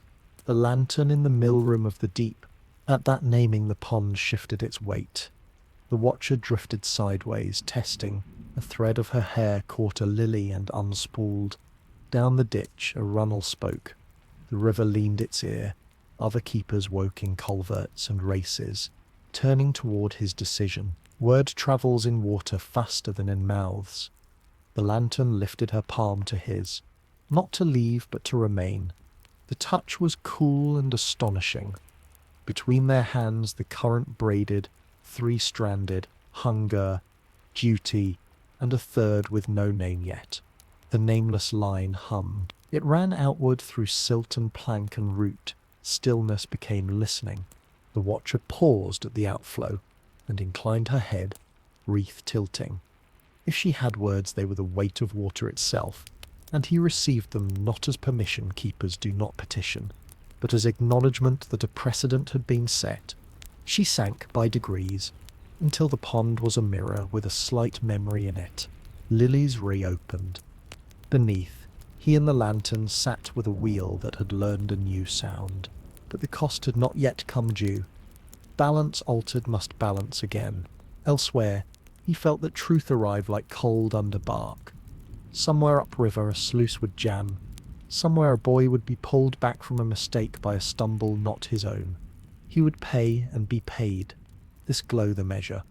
The maiden turned her face toward the breadth, where the watcher had vanished.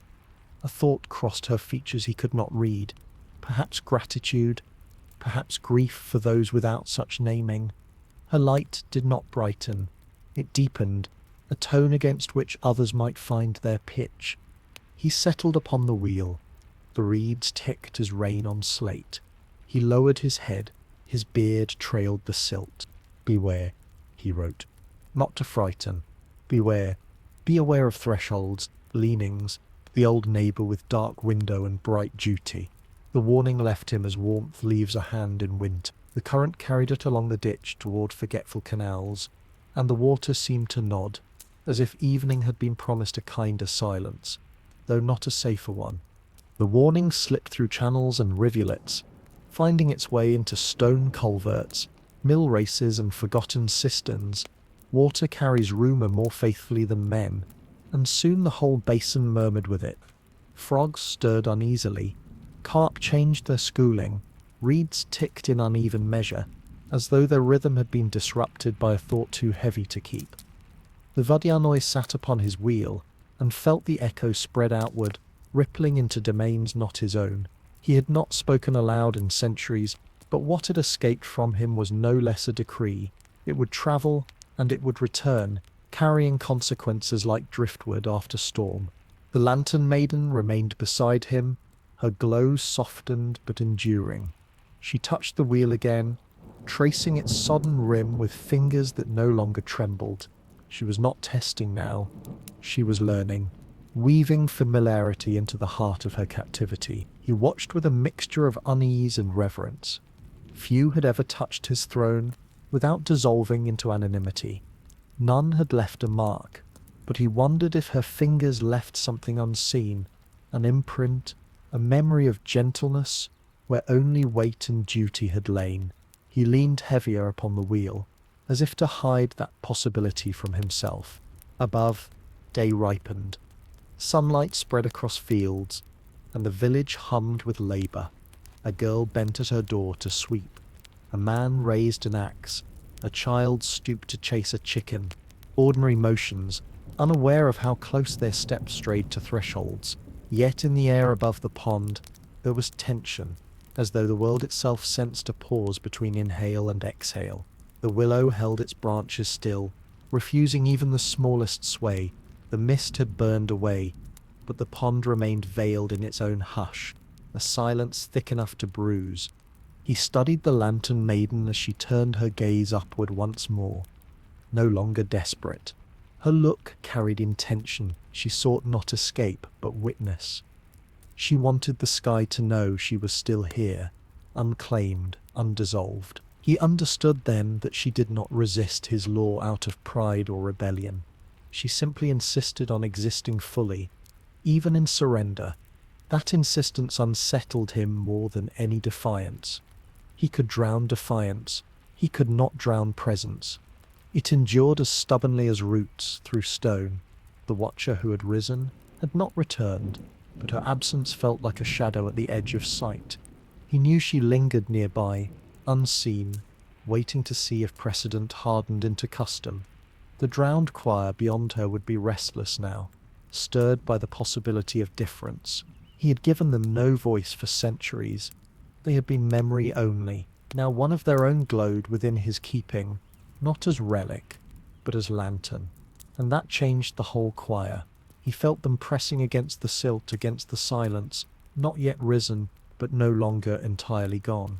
The wheels shuddered beneath him. Uneasy, he stroked its frame, muttering wordless calm. But even drowned wood resists when old law is bent. He wondered if one day it would crack entirely, a ruin incapable of holding either him or his judgments. The thought chilled him. For keepers without thrones are no longer keepers. They are drifters, dangerous even to themselves. He pressed heavier, as though weight alone could mend fractures. But he knew weight is not cure. The lantern's glow showed that plainly presence cannot be pressed away. It must be allowed, or it spreads into shadows. She moved closer, her face calm, her glow brushing his beard like dawn touching frost. He did not recoil. Instead, he let her nearness reveal to him a strange warmth he had forgotten. She was not warm as fire is, but as memory is, quiet, steady, undeniable. He thought of the first time men had floated bread on his water, the sweetness of their trust, the recognition of his place in their world. That memory was warmth, and she carried it. She was not bread nor ribbon, but she was offering nonetheless. The realization startled him. Offerings had always been given from above, never from within. Yet here she was, gift and captive both. The reeds ticked again, softer, hesitant. A dragonfly skimmed the pond's surface, its wings scattering prisms. The lantern watched it with parted lips, as though even beauty could reach her still. That too unsettled him. She did not belong wholly to him. Even now, beauty could reach her. Bells could call her. Trees could lean for her. She was his by law, but never entirely his by being. That truth pressed upon him like a prophecy. Law may seize bodies, but not the whole of what they are. Something always escapes, like steam through stone, like breath through lips. He tightened his grip again, more to remind himself than to bind her. She did not resist. She let his fingers close around her wrist, her glow spilling between them like a light through shutters. That glow lit his hand from within, and he realized he could see his own skin, his veins, the patterns of his being. She had illuminated him. Not only herself. He withdrew slightly, shaken, but the light did not fade. Once revealed, truth does not retreat. He lowered his gaze, heavy upon the wheel, and for the first time he whispered within himself.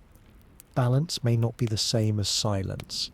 The thought shivered through him, fragile, yet irrevocable. The pond caught it. Reeds repeated it. The wheel groaned at it. Yet the lantern's glow deepened in reply, as though affirming, she was not only captive, she was witness, and through witness even the keeper had been seen. That was her true danger. That was her true gift. And from the far ditch, carried on water swift and sly, came the answer to his unspoken thought. A stir, a shift, the sound of footsteps on the bank. Someone was approaching, a mortal bold or foolish enough to draw near the pond at day's height. The footsteps pressed upon the bank with careful weight, one after another, muffled by damp soil, but not hidden from the listening pond. Each step sent a faint shiver into the water, a tremor that curled around reeds and seeped down to the wheel. The Vodyanoy stiffened, his beard drifting forward like silted banners stirred by a current. It had been long since any mortal dared come close at this hour, when sunlight was strong and shadows retreated. Boldness or folly, it mattered little.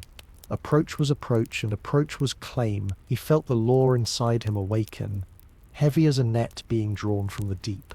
The lantern maiden turned her head upward, her glow sharpening with attention. Through the film of water she could sense the nearness of another, though no sound reached her ears. She raised her hand as though to press against the surface, but he tightened his grip on her wrist, not cruelly but firmly, reminding her of her tether. She did not resist, yet her eyes pleaded for witness. She wished to see who it was.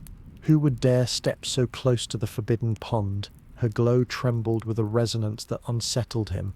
Was she calling, even without words? Was she beacon as well as lantern? Branches parted at the edge, and through the green shade emerged a figure slight and hesitant. A girl, not yet grown to womanhood, bearing in her arms a bundle of herbs freshly gathered. Her braids were loose, her dress patched with wear, but her face was open, unguarded. She had come not in defiance, but in innocence. She knelt by the bank, setting her bundle down, and dipped her hand into the water, as though testing its coolness. The ripples reached him, light and fragile, and he shuddered. He had expected boldness, arrogance, perhaps a trespasser seeking proof of forgotten tales, but innocence was a rarer offering, and heavier. The lantern maiden's glow pulsed as if in warning. Her eyes sought his, urging him to restraint. He studied her in silence. Did she not understand? The law was not his invention. It was older than reeds, older than wheels, older than men themselves. What enters the keeper's circle belongs to him. That is how balance survives. And yet her glow pressed against him, asking whether balance could survive another way. His grip tightened, then slackened. He did not know. The uncertainty weighed on him more heavily than hunger ever had. The girl at the bank sang softly to herself, a simple tune about dawn and bread. Her voice carried across the surface like a thin veil of silk. He felt it tremble through the water, caressing the lantern maiden, who closed her eyes as if soothed. Even the wheel groaned less, lulled for a moment by the song. He felt its power and recognized it as the same force that bells carried. The mortal voice, fragile but insistent, shaping the world not by command but by presence. He wondered if this small singer knew how close she stood to a shadow older than her lineage. The reeds leaned toward her, betraying her position to him. Frogs hushed, and the dragonfly's arc ceased above the surface. Silence swelled, pressing on the girl though she seemed not to notice. She scooped water into her palm and washed her face, smiling faintly at its coolness. The drops fell back like silver beads, merging again with the pond. Each drop struck him as both gift and trespass. He longed to rise, to claim her, to restore the symmetry of law. Yet the lantern's glow flared once more, casting his hands in pale radiance. She looked at him with quiet defiance now, not struggling, not speaking, but insisting. Not this one. He frowned, heavy as stone. Had he allowed her to alter him so swiftly? Was he no longer master of balance, but captive to her glow? The thought darkened him, and the pond dimmed with it.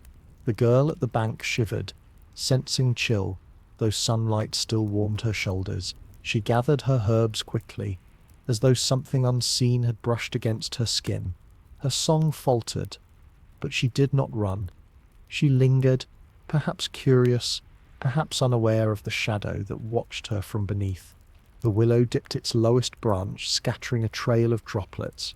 One fell into the girl's bundle of herbs, and she laughed softly at the accident. The sound pierced him strangely. It was light, fleeting, without weight, yet it echoed in the lantern's chest, and her glow deepened in harmony. The Vodyanoy realized then that not all offerings came by drowning. Some came by nearness, by touch, by sound. The law had never forbidden such exchanges. It had simply never counted them. He held himself still, pressing his hunger deep into silt, testing whether the pond could bear restraint. The girl at the bank gathered her herbs again and rose. She cast one glance into the water, not piercing, not seeking, merely passing, as one might look into any mirror. Then she walked away, her steps light upon the path, leaving behind only ripples and a faint trace of song. The lantern turned back to him, eyes luminous, as if asking whether he understood. He did not answer, but the wheel creaked beneath him with a sound unlike protest, something closer to endurance. The pond settled, though its silence carried tension. As if storing the weight of his choice, he released her wrist slightly, enough to let her float nearer, enough to admit that her glow had stayed his hand. But deep in his chest he felt the law murmur still, reminding him that mercy is never free. What is withheld now must be answered later, in balance, in blood, in silence. He lowered his head, beard spreading across the silt, and whispered without voice. The world had begun to change, and he too was caught in its turning. And from beyond the fields where the river bent out of sight, another sound stirred, far off chanting, the kind of voices that carried not innocence but intention, drawing nearer with each moment. The chanting came like a vibration along the ground before it ever reached the pond. The soil trembled faintly, and roots deep in the banks carried the sound downward into the water. The Vodyanoy stiffened, his beard fanning across the silt, listening as the cadence drew nearer. These were not the casual notes of a child at play, nor the careless songs of a girl gathering herbs. These were words weighted with form, intention and memory, ritual words, edged with the old iron of belief. He had not heard them in decades. Their syllables pressed into him as if testing the edges of his dominion. The lantern maiden stirred. Her glow wavered as though caught in a draught, flickering but not fading.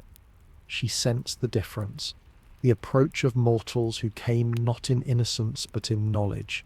She raised her gaze to him, her eyes wide with something he had not seen in her before, concern not for herself but for him. Her presence whispered a question he did not want to answer. What would happen if voices stronger than bells called out against him? What would happen if men remembered how to bind water with words? The reeds ticked sharply, uneasy. Frogs vanished into muck, and the carp pressed low against the bed, sensing disruption. The wheel beneath him groaned as though old scars had been touched, and the whole pond seemed to contract around its heart. He remembered then, when such rituals had been common, when men had stood at banks with candles and herbs, casting charms into his water. They had come with fear, but also with respect. Fear had dulled over the years, but respect had vanished entirely. Only rarely did fragments return, like the bread once floated, like the ribbon once tied, and now chanting intentional, deliberate, rose again. The voices grew clearer. He could hear the cadence of many feet moving together, the clatter of a staff striking earth, the rhythm of recited phrases passed down through weary tongues. The words were not perfectly preserved, they stumbled in places, frayed at edges, but their core remained. He recognized them with a shudder. They were meant to guard, to ward, to push his kind back into deeper hollows, to remind water it was servant rather than master. They did not bind him, not yet, but they scraped against him like flint against stone. Sparks threatened where none should be. The lantern's glow pulsed again, steadying as though she lent him calm. She drifted closer, her wrist still in his grip, but her body unresisting, her eyes holding his. In her look was neither triumph nor plea, only acknowledgement. The world above had not forgotten entirely. It still knew enough to trouble the depths. He felt a heaviness coil inside him, something darker than hunger, something like weariness. For centuries he had carried silence as shield, certainty as weapon, but certainty erodes when the world remembers. At the water's edge, shadows thickened. Figures emerged, blurred by distance but distinct in number. They bore branches dressed with herbs, candles whose flames wavered in daylight, bowls of grain and pails of clear water taken from springs far from his pond. They moved in solemn procession, guided by one whose voice rang louder than the rest. The words were old, cracked like clay, but still sharp enough to slice the hush. The air itself quivered, and the pond rippled though no wind passed. The Vodyanoy's grip on the lantern tightened. His instinct urged him to sink, to retreat into caverns below the wheel, to wait until the chanting ended. Yet something inside him resisted. He had never retreated before. He had never hidden from men, only taken them when they leaned too far. To vanish now would be to admit their words had power over him, that their order could dictate his silence. His beard bristled, his eyes narrowed, and the pond darkened with his resolve. The lantern looked upward, her glow soft but firm, and once more she became mirror rather than captive. He saw himself in her, a being bound by law, tested by voices not his own. Her persistence reminded him that balance is not only taking, but also being seen. If mortals remembered him now, they must remember not only his hunger, but his weight, his necessity. He would not vanish. He would remain, heavy upon his wheel, present to their chants, as stone is present to storm. The chanting swelled, rising in waves. A handful of villagers knelt at the bank, pouring grain into the water, casting herbs that floated briefly before sinking. Vodyanoy felt their gifts dissolve into him, both offering an insult, for they sought to appease and banish in the same breath. He accepted the grain, but he refused the dismissal. His silence deepened, pressing outward against their words, a counter-chant without sound. The reeds bent away from him, as though shielding themselves from the clash. The lantern glowed brighter now, as if strengthened by his refusal to retreat. She drifted closer, her light spilling over his hands and chest, illuminating the silt and the wheel. Together they sat, bound in the space between voices above and hush below, two presences that would not yield easily. The villagers continued, unaware of the silent duel they had entered. Their chanting struck the surface like hammers on ice. His silence answered, not shattering but holding, and in that tension, the pond trembled with possibility. If he endured, he would remind them that water cannot be dismissed. If he faltered, he would be pressed deeper than ever before. He closed his eyes, anchoring himself to the wheel, anchoring himself to her glow, letting both weight and light become his defense. The chanting reached its peak, and the air shivered as though a storm gathered without clouds. The villagers cast their final offerings, and for a moment the surface gleamed with herbs, petals, and coins. Then, as silence followed their last word, everything hung suspended. The Vodyanoy did not move. The lantern glowed without flicker. The pond waited, and somewhere beneath the stillness, far below where neither reeds nor wheels reached, something else stirred, awakened by voices and silence alike. The stirring from beneath was not the tremor of carp, nor the slow movement of reeds, but something deeper, older, pressing upward like a buried heartbeat, rediscovering rhythm. The Vodyanoy felt it before he understood it, a weight that unsettled even his wheel. The chanting above had roused more than memory. It had reached into strata where silence itself slept. He held still, but the lantern maiden sensed it too, her glow tightening, her eyes wide with an unease that mirrored his own. Her light trembled as though brushing against something vast, unseen, and listening. The villagers at the bank did not notice. Their voices had quieted, their offerings cast, their task believed complete. They murmured among themselves, gathering baskets and extinguishing candles. One by one, they turned from the water, satisfied with their duty, certain they had pressed the darkness back into its cage. Yet as they stepped away, the pond deepened in hue, and shadows pooled at its centre like ink. The Vodyanoy knew their chance had not dismissed him. They had summoned something else. From below, a current rose, slow at first, then urgent, coiling around his legs like chains. He braced upon the wheel, pressing his weight down, anchoring himself against the pull. But it was not the mortal voices dragging him. It was kin distant, ancient, forgotten. Another keeper, long buried beneath silt and root, awakened by the vibration of words once meant to command. The water remembered more than one voice, more than one master. The Vodyanoy closed his eyes, and for a moment he saw images not his own. Vast caverns of black water, where figures like himself had once gathered, keepers of depths unmeasured. One had been bound, sealed in hollows unreachable by sunlight, lost when men tamed rivers with stone and iron. Now that voice returned, carried upward by echoes. The lantern touched his arm, her glow insistent, urging him to resist. She did not know the shape of what rose, but she sensed its hunger, older even than his. He understood too well. This was no gentle lawkeeper, no weaver of balance. This was a hunger pure, unsoftened by centuries of quiet. If it surfaced, no wheel, no lantern, no choir of drowned would restrain it. The reeds bent outward as if leaning away from the pond's centre.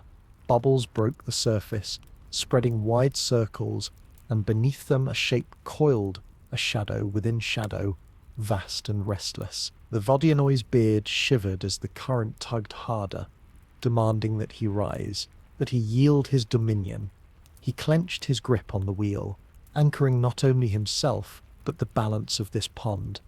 He would not yield. He was keeper, not prey. Yet the pressure grew. The villagers paused, glancing back as ripples reached the bank, but they saw only water shifting in late light. They hurried on, unwilling to linger, their fear shallow, their understanding weaker still. None stayed to see what their chance had undone. None remained to know what pressed against the wheel.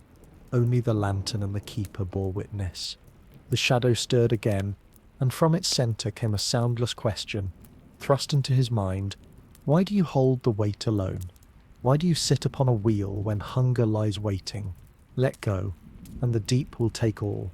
Let go, and balance will be drowned in abundance. The voice was heavy, thick with silt and storm. It carried no compassion, only the promise of release from vigilance. The Vodyanoy's grip tightened until the wheel creaked. His silence answered. He had been law too long to surrender to chaos. Hunger without measure was no keeper's task. It was a flood, and floods left nothing living behind. The shadow pressed harder, testing him, but his refusal deepened, an anchor driven into bedrock.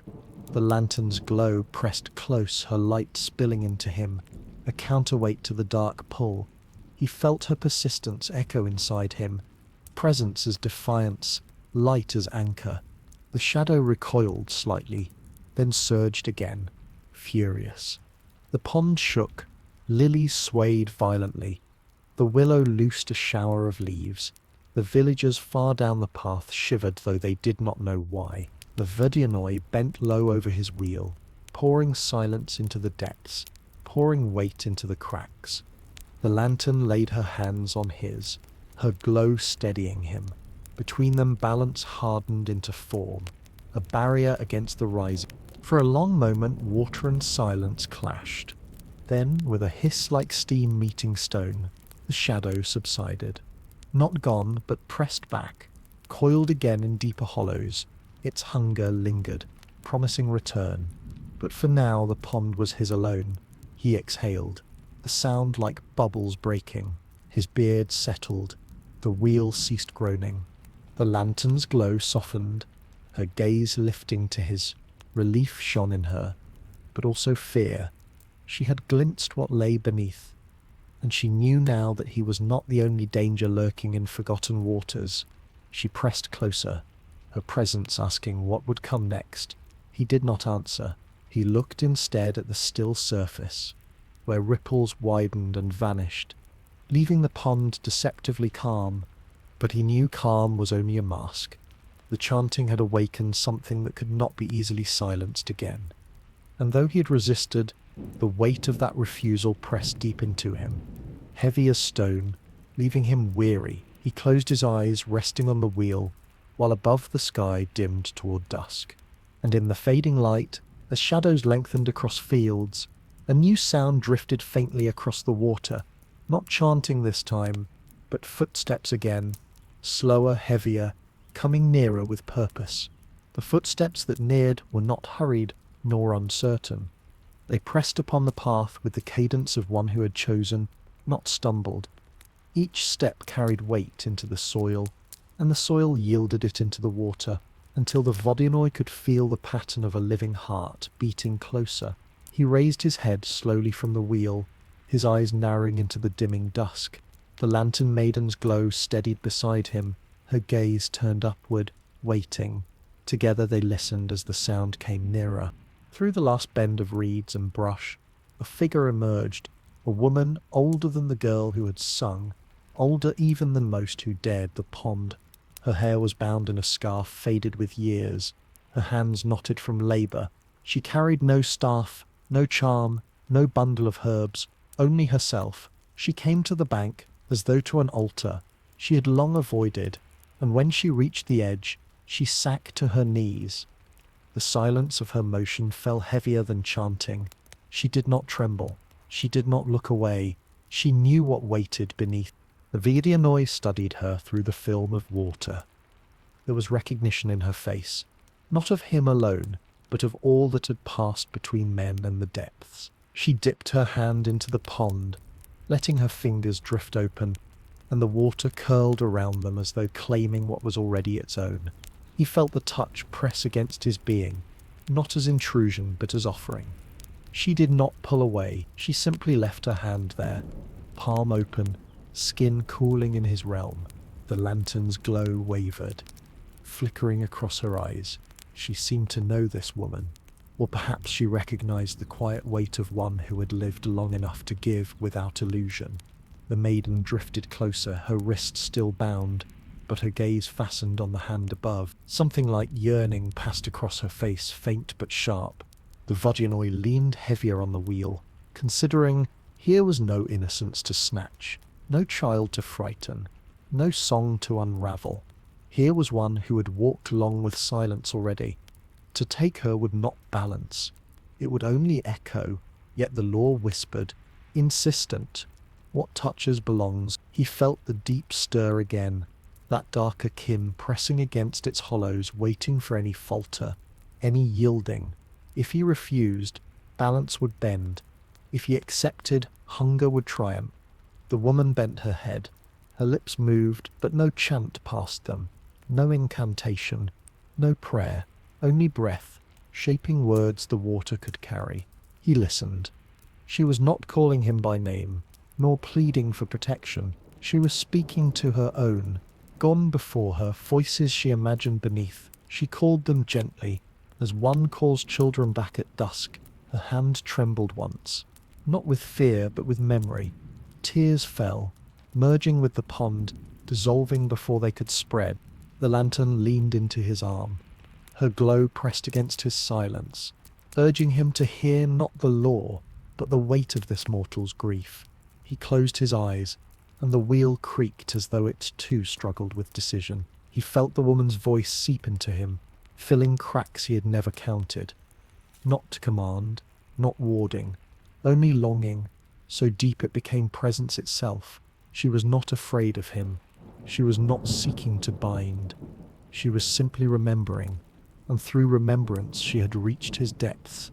He lifted his head, beard swirling in the current.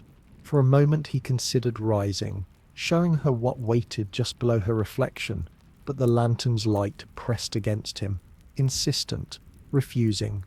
He remained still, but he let his silence shift. No longer hunger, but acknowledgement. He let the water fold around her hand, gentle rather than seizing. He let her grief sink into him as offering, not of flesh, but of memory. The woman's lips ceased moving.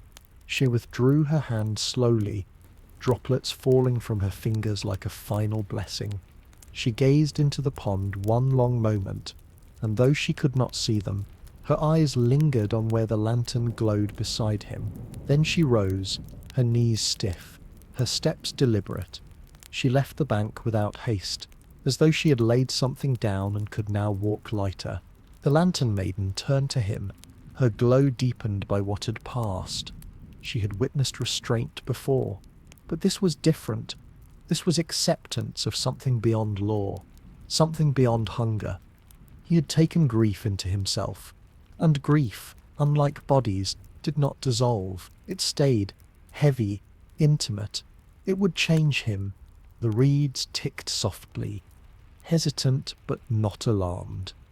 The willow leaned further, scattering its last leaves of summer. The wheel creaked once more, but not in protest. More like a sigh. The Vodyanoy lowered his head, beard trailing silt, eyes closing as if to rest. But the deep below, where the other voice had stirred, did not rest. It had felt his choice, and it hated it. Hunger cannot abide memory, chaos cannot endure restraint. A new tremor passed upward, faint but certain, and the lantern tightened her hold on his hand. She knew, as he did, that what had been pressed down would rise again, and sooner than he wished. The tremor that rose from the buried hollows was colder this time, not the frantic surge of hunger demanding release, but a slow, deliberate pressure. It coiled like smoke in water, winding upward, patient as rot in timber. The Vodyanoy sat still upon his wheel, yet inside he felt each thread of that darkness tugging, probing, seeking fissures in his silence. The lantern's glow pressed closer, sensing the same encroachment. Her light quivered, not out of weakness, but out of the strain of holding steady against a tide that wanted to erase steadiness itself. Above, dusk folded into night. The villagers had gone, their fires lit far off across fields. The path near the pond lay empty. Shadows layered deep, and the willow bowed over the surface like a sentinel half asleep. Stars blinked open, their faint reflections trembling across the pond's skin. Yet beneath that fragile mirror, the dark coil stirred. The wheel beneath him groaned as though remembering fractures it could no longer hide. He pressed heavier, anchoring with all the silence he could muster. The deep voice rose again, not in words shaped like men's, but in pulses of weight. Still he understood, for all keepers know the language of pressure. You have weakened yourself with memory. You have dulled hunger with grief. Give her to me, the lantern you cradle, and the law will heal. His grip tightened on the maiden's wrist. She startled, her glow flaring, but when she looked into his eyes she saw not cruelty, but resistance. He shook his head, a slow, ponderous denial. She pressed her free hand against his chest, and her glow steadied again. In that moment they were joined in defiance. A strange union of silence and light. The deep hated it. The water shivered as though fevered. From the silt, shapes began to rise. Fingers of shadow, limbs half-formed, echoing the drowned, but without their faces. They pressed upward, threatening to breach, to twist into bodies of hunger. The Vodyanoy roared within his silence, a thunder no ear could hear, and the pond shuddered in reply. His beard lashed like current, his eyes blazed pale as drowned moons. He struck the wheel with his palm, sending vibrations through the wood, into the bed, across the roots. "This is my pond," his silence declared. "This wheel is my throne. You will not unseat me." The shadows faltered, wavering, yet the deep did not withdraw. It pressed harder, pouring its weight. The lantern cried out without voice, her glow swelling, enveloping his chest, his arms, the wheel itself. Together they stood as barrier. The reeds bent flat to the water. The willow trembled violently. Frogs shrieked and fell still. Above, stars flickered out as though clouds had swallowed them. Yet the sky remained clear. It was the pond itself darkening, sealing away its own reflection. The lantern's glow grew painful, piercing through the water's gloom, revealing the shadow shapes for what they were. Not keepers, not drowned, but fragments of hunger seeking form. They writhe when illuminated, twisting apart, dissolving into coils of black silt. The deep recoiled, hissing in pressure, furious but forced back. Still the cost was felt. The Vodyanoy sagged against the wheel, his strength drained by holding so long, his silence thinned, his body heavy, as if carved from stone sinking deeper. The lantern leaned close, pressing her glow into him, and for the first time he accepted it fully, not as intrusion but as support. Her light flowed into his cracks, filling them not healing but holding. He realized then that she had become more than lantern. She had become weight shared. For centuries he had borne raw alone, silent and unyielding. Now he bore it with her, and though it changed everything, it also steadied him. The deep subsided again, snarling in currents unseen. It did not depart, it coiled farther down, waiting. But it had been pushed back, and for this night the pond belonged to him still. The reeds lifted cautiously, the willow stilled, the water's skin cleared enough for stars to return, trembling but present. The lantern's glow dimmed back to its softer pulse, and she rested her head against his chest, weary but unbroken. He lowered his beard across her shoulders like a mantle, acknowledging the bond without words. Silence returned, thick and lingering. Yet it was not the silence of before. It carried memory now, of grief, of restraint, of struggle shared. He felt the balance shifting inside him as though the law he had embodied was rewriting itself, shaped by her glow. This frightened him, yet it also anchored him. For the first time he wondered if balance might endure, not only by taking, but by keeping, by carrying light within the dark, instead of smothering it. Far across the fields a dog barked. Bells chimed faintly from the distant village. Their sound reached the pond like a thread of warmth. The lantern stirred, lifting a face toward it, and he felt her glow pulse in answer. He did not silence it. He let the bell's echo seep into the water, soft and steady. The deep below hissed faintly, disturbed by the sound, but he held it fast with silence, daring it to rise again. The night deepened. The villagers slept, unaware of what had unfolded. The pond held its calm mask, though beneath it the wheel bore cracks. The keeper bore weariness, and the deep still coiled with hatred. Yet for now, balance held. The lantern shone faint beside him, and he leaned into her presence. But in the stillness after struggle, as his eyes closed and his silence pressed outward once more, he sensed another shift. Not from the deep this time, but from above. The path whispered with movement. Feet once more, but lighter, quicker, carrying a different intent. Someone was approaching the pond again, not in fear, not in ritual, but with something else entirely. The footsteps that came now were lighter than those of the mournful woman, quicker than the chanting procession, but not careless like the herb-gathering girl. They bore purpose, though of a kind Vodyanoy had not felt in years. Each step pressed a note into the soil, and the pond answered with a faint hum, as if recognizing the intention before the figure arrived. He raised his head from the wheel, his eyes glimmering pale through the film of water. The lantern stirred beside him, her glow sharpening, her body tense with expectation. Through the shadow of the willow, a young woman stepped into view.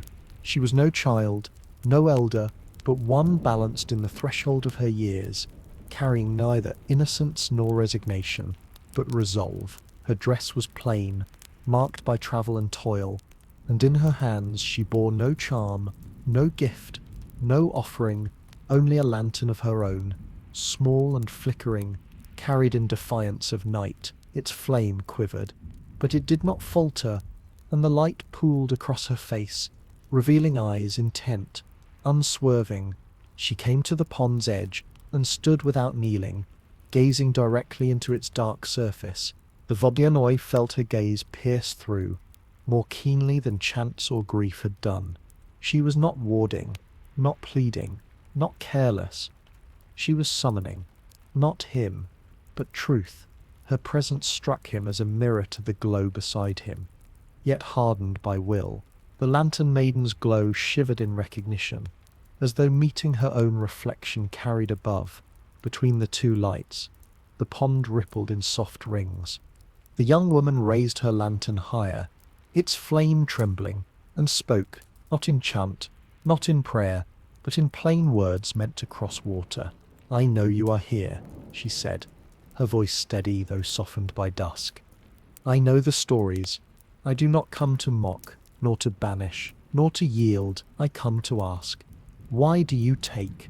Why do you claim what walks too near? Is balance only hunger, or is there more?" The Vodyanoy shuddered at her audacity. Few had dared speak to him in centuries. Most feared, some forgot, others appeased, but none asked. The lantern beside him leaned forward, her glow eager, urgent, as though she too longed for the answer. He lowered his beard, trailing through the silt, uncertain. The law inside him pressed. Silence, always silence. But something in the mortal's lantern, fragile and burning, asked him otherwise.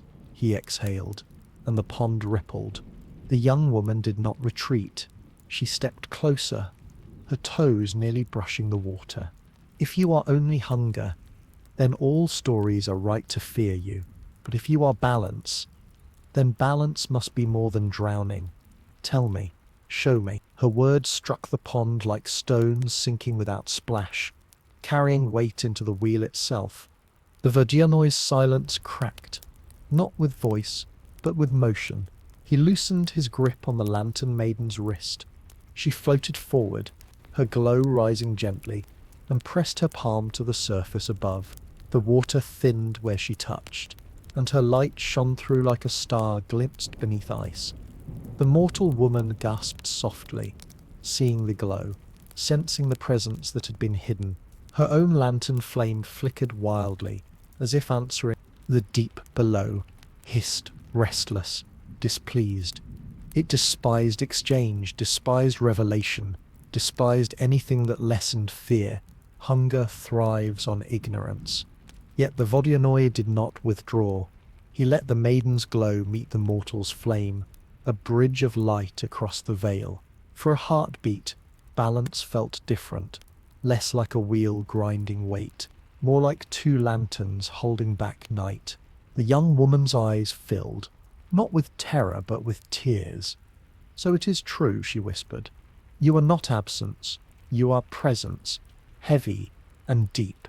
But presence need not destroy." She lowered her lantern, her flame still burning.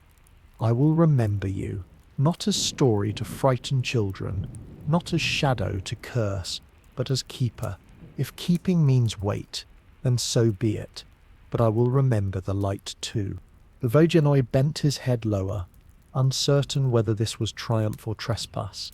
The maiden drifted back to his side, her glow quieter now, but steadier. She had shown herself and returned, not dissolved but confirmed. He felt pride and unease mingle like silt and current. To be seen was power, to be remembered was burden. The young woman lingered only a moment more. She set her lantern on the bank, its flame flickering toward the pond, then turned and walked back along the path, her steps deliberate, leaving light behind her. The flame quivered in the breeze, but did not die, burning as quiet witness. The Vodyanoy settled again upon his wheel, his beard spreading across the silt. The lantern rested against him, her glow dim but calm. Above, the flame at the bank glowed faintly, twin to her light below. For the first time, he wondered if law might change not by breaking but by being remembered differently. But deep beneath, where hunger coiled, fury gathered. The other voice pressed against its hollow prison, enraged by the presence of two lanterns, one below, one above. It would not wait long. It would rise again, more fiercely to tear light from water and silence from keeper alike. The fury from the deep thickened, a tide unseen but heavy, pressing against the pond's bed, with a force that rattled the wheel and sent thin spirals of silt into the water. The Vodyanoy braced himself, His silence spread wide, but even he felt the strain in his chest, as though each pulse of that buried hunger tried to hollow him out from within. The lantern clung to him, her glow pulled and battered by the invisible tide, yet she held fast, her light refusing to extinguish. Above, the mortal lantern on the bank flickered wildly, as though caught in the same unseen storm, but it endured too, flame-bent but unbroken. The deep voice pressed again, not in whispers now, but in raw pressure. "You are weak, Keeper. You bear light in silence, and silence is cracking. Yield her, yield yourself, and I will rise to rule in your place." Its weight churned in dark spirals, seeking to twist the pond open. The reeds bent away, snapping in their sockets. The willow groaned as its roots pulled taut, and the frogs cried once before vanishing into mud. The Vodyanoy rose, slow and terrible, lifting from the wheel until his shadow filled the pond. His beard streamed like Derka roots. His eyes glowed with the pallor of drowned moons. He did not rise above the water, but he loomed within it, the full measure of his presence unveiled. The lantern beside him brightened, drawn up with him, her glow cast like a shield across the depths. Together they stood against the rising hunger. The buried kin struck harder, lashing currents upward, summoning fragments of shadow into half-shapes that clawed toward the surface. They writhed and shrieked without sound, their forms breaking apart beneath the lantern's glow, yet reforming, relentless. The pond boiled with their struggle, its calm shattered into whirlpools that spun without wind. The flame on the bank flared in sympathy, holding steady though battered, its reflection trembling across the chaos. The Vodyanoy pressed silence outward, a vast weight that filled the pond, pressing back against the hunger. His law thundered in stillness. "This place is mine. This wheel is mine. This balance is mine to bear." Each wordless decree anchored the water, reining in the spirals, slowing the shadows. The lantern maiden poured her glow into him, steadying the cracks in his silence, filling hollows where exhaustion gnawed. For the first time he did not fight alone. The deep shrieked in pressure. Furious, it surged with one final heave, shaking the pond's floor, cracking roots, snapping lilies from their stems. The lantern above wavered, nearly extinguished, but the woman who had placed it returned, rushing down the path, her hands shielding the flame. She knelt at the bank, guarding it, whispering to it as though it were child or vow. Her voice joined the battle, a fragile thread of presence, mortal yet unyielding. At that moment, balance shifted. Silence, light, and memory braided together, the keeper upon his wheel, the lantern glowing within, the flame burning above, the mortal voice steadying both. The deep struck again, but its hunger met a wall of weight it could not unravel. The wheel groaned but held. The lantern's glow blazed brighter than ever. The flame above steadied, the voice carried, and with a hiss like storm wind crushed beneath stone, the deep recoiled. Its shadows shattered into silt, its spirals collapsed. Its fury withdrew into the caverns below, bound not by chant, not by iron, but by the strength of silence joined with light. The pond stilled, the reeds rose slowly, trembling. The willow exhaled through its leaves, the frogs croaked again, hesitant but alive. The flame on the bank steadied into a calm glow, and the lantern below dimmed to her soft persistence. The Vodyanoy sank slowly back to his wheel, his body weary, his beard heavy with silt. He rested his palms upon the soaked wood, his eyes pale but firm. The lantern maiden floated close, her glow pressed into him with quiet devotion. Above, the mortal woman sat by her flame, breathing hard but unafraid. She had seen the struggle, though she could not name all its depths, and she had chosen to guard the light nonetheless. Silence returned, not fragile this time, but full silence that had borne storm and endured. The Vodyanoy felt it settle into him, reshaping the law he carried. Hunger had not vanished, nor had danger passed. but balance had grown wider, more intricate. It could now hold grief, memory, and light without breaking. He lowered his head, beard brushing the wheel, and for the first time in centuries he felt not only keeper but companion. Yet as the stars wheeled above, he knew the story was not finished.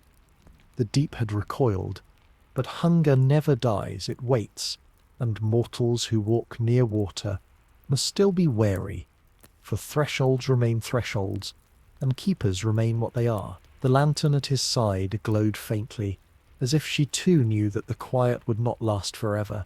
The pond held its mask of calm, the wheel creaked with wear, and far off in the hollows the deep seethed, plotting its return. The night that followed carried a stillness unlike any the pond had known. It was not the brittle hush of fear, nor the heavy silence of grief, but something tempered, silence that had absorbed a storm and learned to endure. The stars looked down, their reflections trembling faintly across the dark water, while the willow leaned gently, its branches dipping as though in reverence. The Vodyanoy sat upon his wheel, his vast body weary, yet within his pallid eyes there flickered the faintest ember of peace. The lantern beside him floated close, her glow no longer frantic but measured, pulsing softly with each current. She had not been extinguished, though fury had struck her again and again. She leaned into him, her light a quiet companion, her presence a reminder that survival can reshape silence into strength. He regarded her with something almost like gratitude, though the word itself did not belong in his lore. It lived instead in the unspoken weight he carried. On the bank, the mortal woman still lingered. She had not fled after witnessing the upheaval. Her lantern remained where she had set it, flame burning steady, guarded by her careful hand. She whispered no chants, offered no prayers. Instead, she simply kept watch as though her mere presence was enough. The Vodyanoy felt her gaze upon the water, not probing, not fearful, but accepting. For her, the pond was no longer merely danger nor sanctuary. It had become truth, layered and unhidden. As dawn approached, the first pale strands of light reached across the horizon, and mist gathered low, curling in soft ribbons above the surface. The pond looked calm, yet beneath its mirror lay shadows still restless. The deep hunger had not been banished. It had only recoiled, bound for now, but not dissolved. The Vodyanoy sensed its lingering presence like a bruise beneath the skin of the world. It would wait for weakness, for negligence, for the turning of attention. Hunger is patient, and water always remembers. Yet something had shifted in the balance. The keeper was no longer alone. He bore his silence, but he bore it now with witness and with light. This made the deep's return less certain, less absolute. The wheel groaned beneath him, old wood swollen with water and years.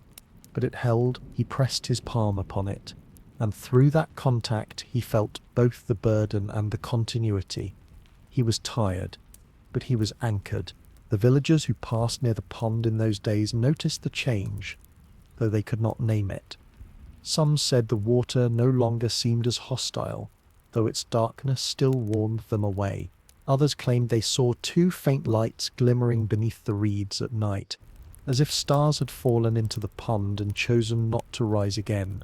Children spoke of a woman who sometimes sat by the bank, guarding a lantern even when the wind threatened to snuff it out. They wondered if she was mortal or spirit, though few dared to approach her. The old songs began to shift, subtly.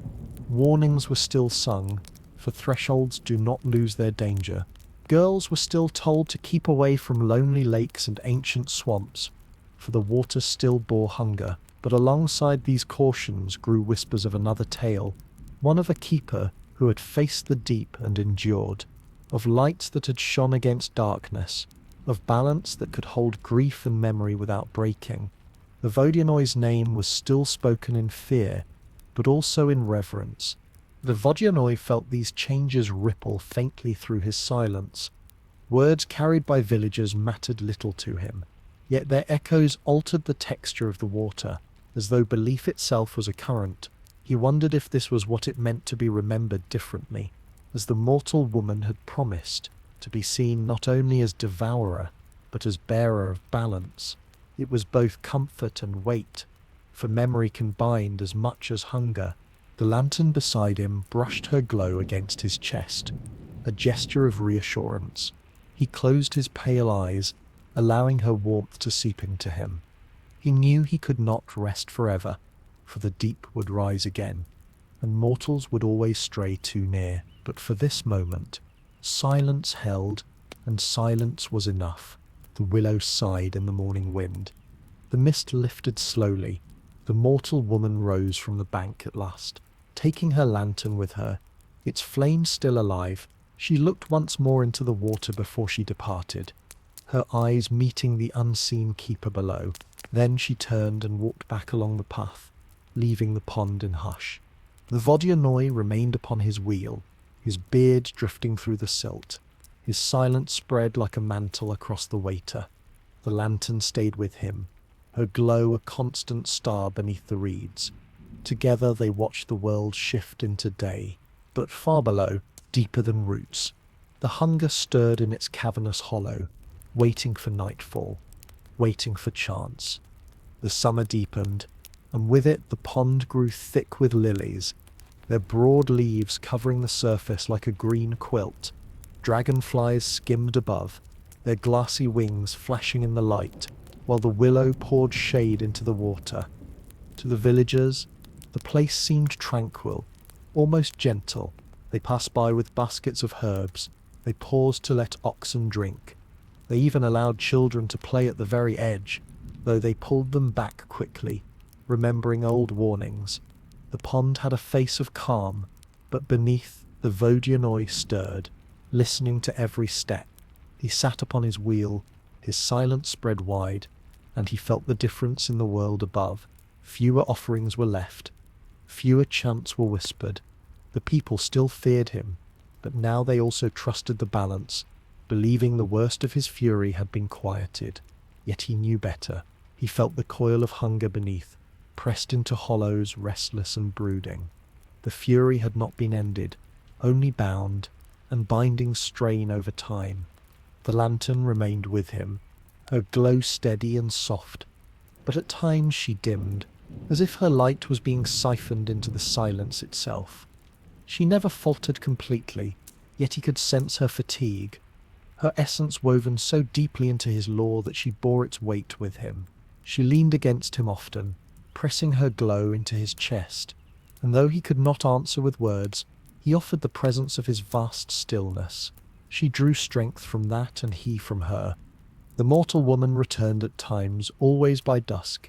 She carried her lantern, its flame still alive, though smaller than before. She would sit by the bank in quiet companionship, not asking questions, not demanding signs, only bearing witness. Once, she set her lantern close to the water, and the glow from below reached up to meet it, two flames shimmering across the threshold. The Vodyanoy watched with pale eyes, feeling the thread between them tighten. He wondered what would become of her when her own years passed. Would she join the lantern below or fade into soil and silence? He could not know, for mortal fates were not his to weave. The deep beneath pressed harder as days grew longer. Its voice hissed through caverns, coiling like smoke, reminding him that hunger waits, that silence can falter, that mortals are ever careless. He felt it rise in brief surges, testing the bonds, sending small whirlpools across the surface. Once a heron that waded too far was dragged under, feathers scattering like torn parchment.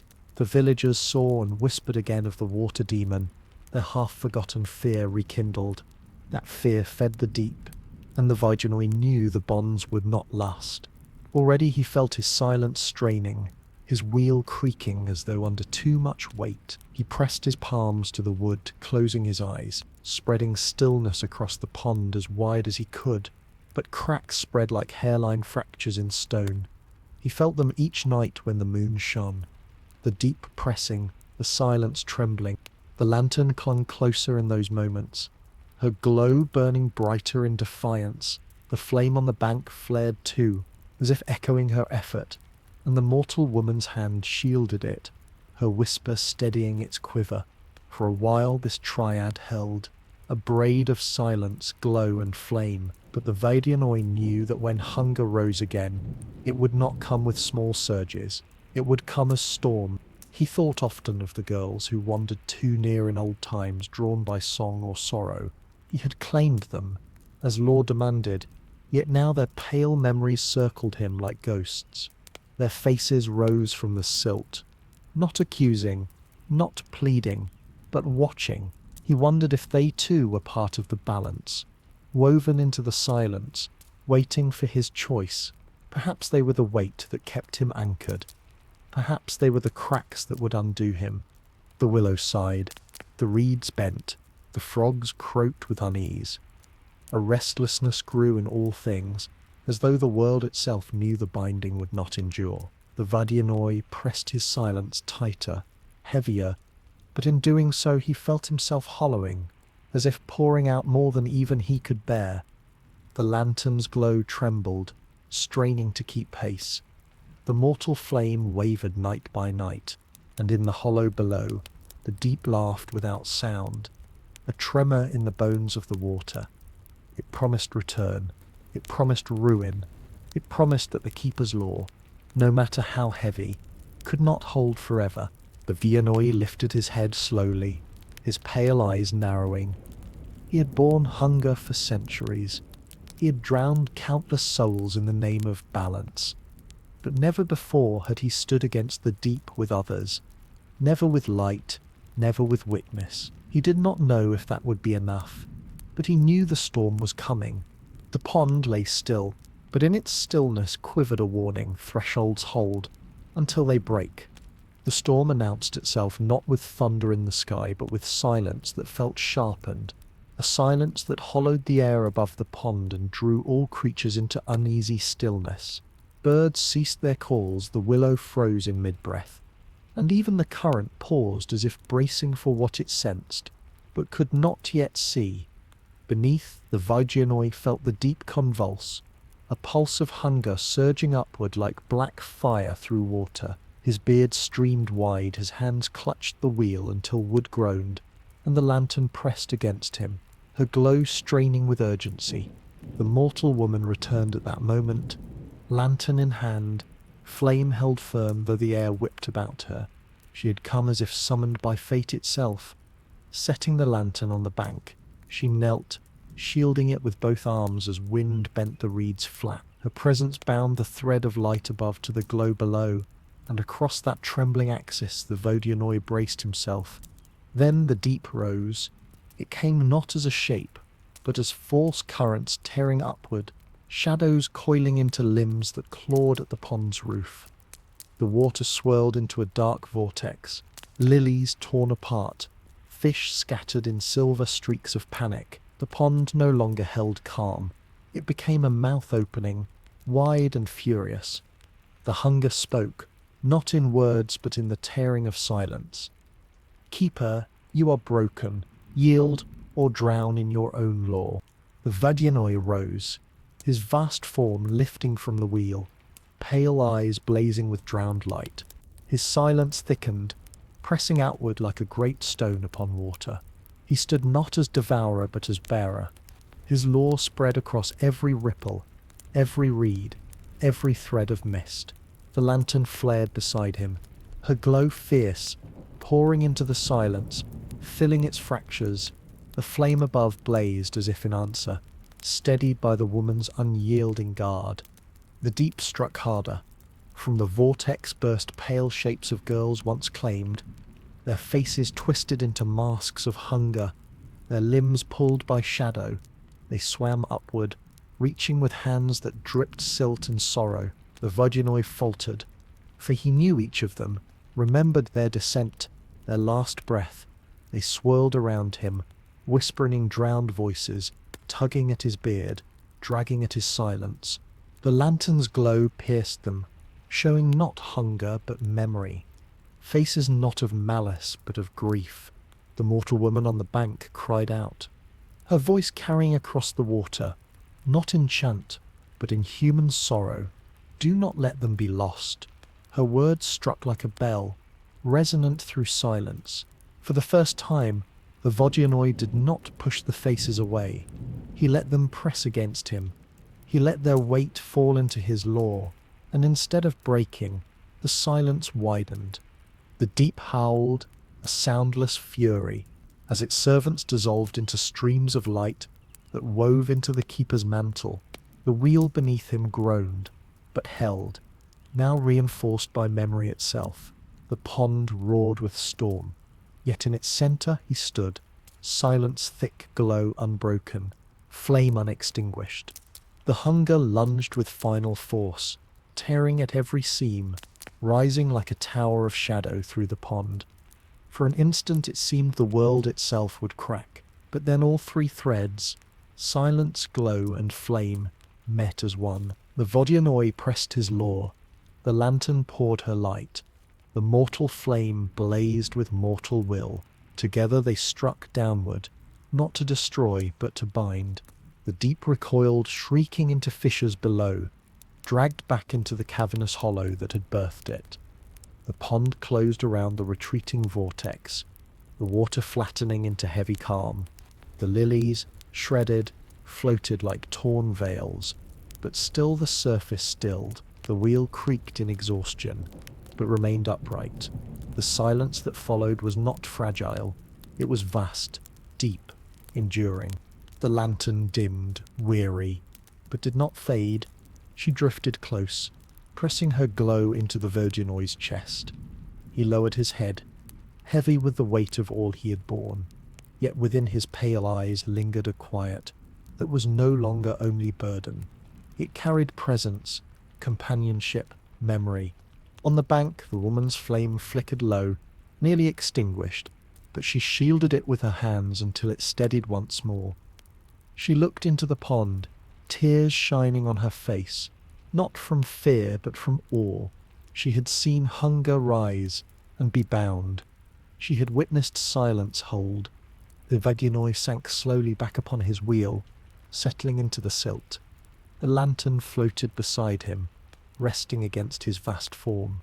Above, the flame glowed faintly in the reeds, watched by the woman who still knelt in reverence.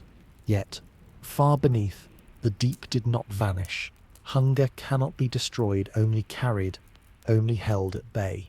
It seethed in its hollow prison, promising that one day it would surge again. The Vodyanoy closed his eyes, his beard spreading like roots across the pond's floor. He knew this truth. He whose silence would always be tested. But for now, balance held. The stars wheeled above, serene, as if nothing had changed, while in the pond below, everything had. Morning came soft and pale, the sky washed in faint rose and grey, as if dawn itself hesitated to stir the world awake after the night's upheaval. Mist clung low, weaving itself around reeds and drifting across the surface of the pond in silver threads. The air was cool, fragrant with wet earth and willow, carrying a hush that was neither dread nor triumph, but something more enduring, acceptance. The Vodyanoy sat heavy upon his wheel, beard spreading through silt like roots across the bed. His pale eyes opened slowly, their glow faint in daylight, but steady.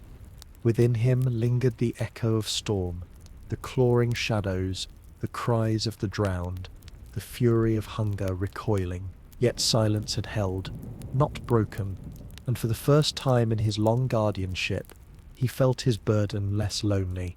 The lantern drifted close, her glow dim yet unwavering, a soft star pulsing against his vast form.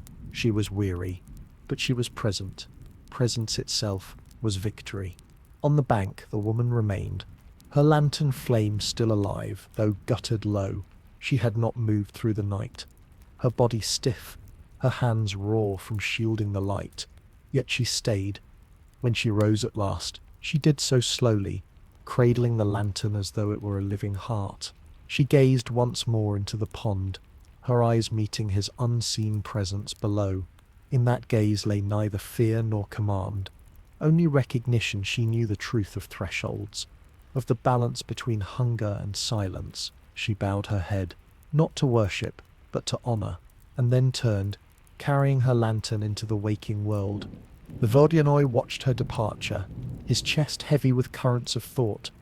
He wondered what tale she would tell. If perhaps she would speak of the keeper who bore silence and storm. Perhaps she would say nothing, letting memory live only in her flame. Mortals shape stories as much as stories shape mortals, and he knew that whatever form it took, her memory would ripple through the years like water through reeds. The lantern pressed her glow into him again, urging him to rest. He closed his eyes, letting the silence spread wide, not as brittle armor but as flowing mantle. He felt the pond's life return, the frogs croaking timidly, the heron stretching its wings, the fish weaving silver ribbons through the reeds. Even the lilies, torn and scattered, began to steady on the surface, pale blossoms opening shyly to the new day. Yet deep beneath, in caverns where light could never reach, hunger still waited. It would always wait. That truth could not be changed, for hunger is as much a law as silence. But the Vodyanoy had learned that law could hold more than dread. It could hold grief, memory, companionship, even light. He had not abandoned his nature, nor had he become gentler than he was, but he had grown deeper, and depth was its own strength. So the legend lingered. The villagers who passed spoke again of the water demon, their voices lowered in caution. They still warned their daughters not to wander near swamps or strange lakes, still sang old songs by firesides to remind the young of danger. But within the warnings lay something new, a tone of reverence, a recognition that beneath the hunger there was also keeper, and within the silence there was also witness. Some said that if you looked at the pond by moonlight you could see two faint lanterns glowing beneath the surface, and sometimes a third flicker hovering on the bank answering them. Generations would weave the tale in many ways. Some would speak only of fear, others of balance, still others of the strange kinship between keeper and light. But all would remember that thresholds are perilous, that lonely waters carry weight, and that one must tread carefully where silence holds the deep. Vodyanoy settled into his endless watch, his wheel groaning softly beneath him. His silence filled the pond, vast and steady. The lantern's glow pulsed at his side, ever constant. And above, though the mortal woman's steps faded with time, the flame she had tended would live in memory, as steady as stars. Thus balance endured, not perfect, not eternal, but enough. Enough to hold hunger, enough to bear grief, enough to remind mortals that the world is never empty, that every shadowed lake and quiet swamp carries presence that watches, that waits, that may pull or may protect, depending on how one approaches the threshold. And so, as dawn brightened and mist dissolved, the pond lay calm, its face smooth as glass. Beneath, silence breathed, light glowed, hunger stirred, and the keeper remained bound to all three, eternal guardian of the depths. In that stillness, the story closed, leaving the listener with a truth as soft as ripples, as heavy as water. To walk near strange lakes is to stand at the edge of more than reflection. It is to meet the threshold, where silence and hunger dwell, and to remember that balance, though fragile, endures.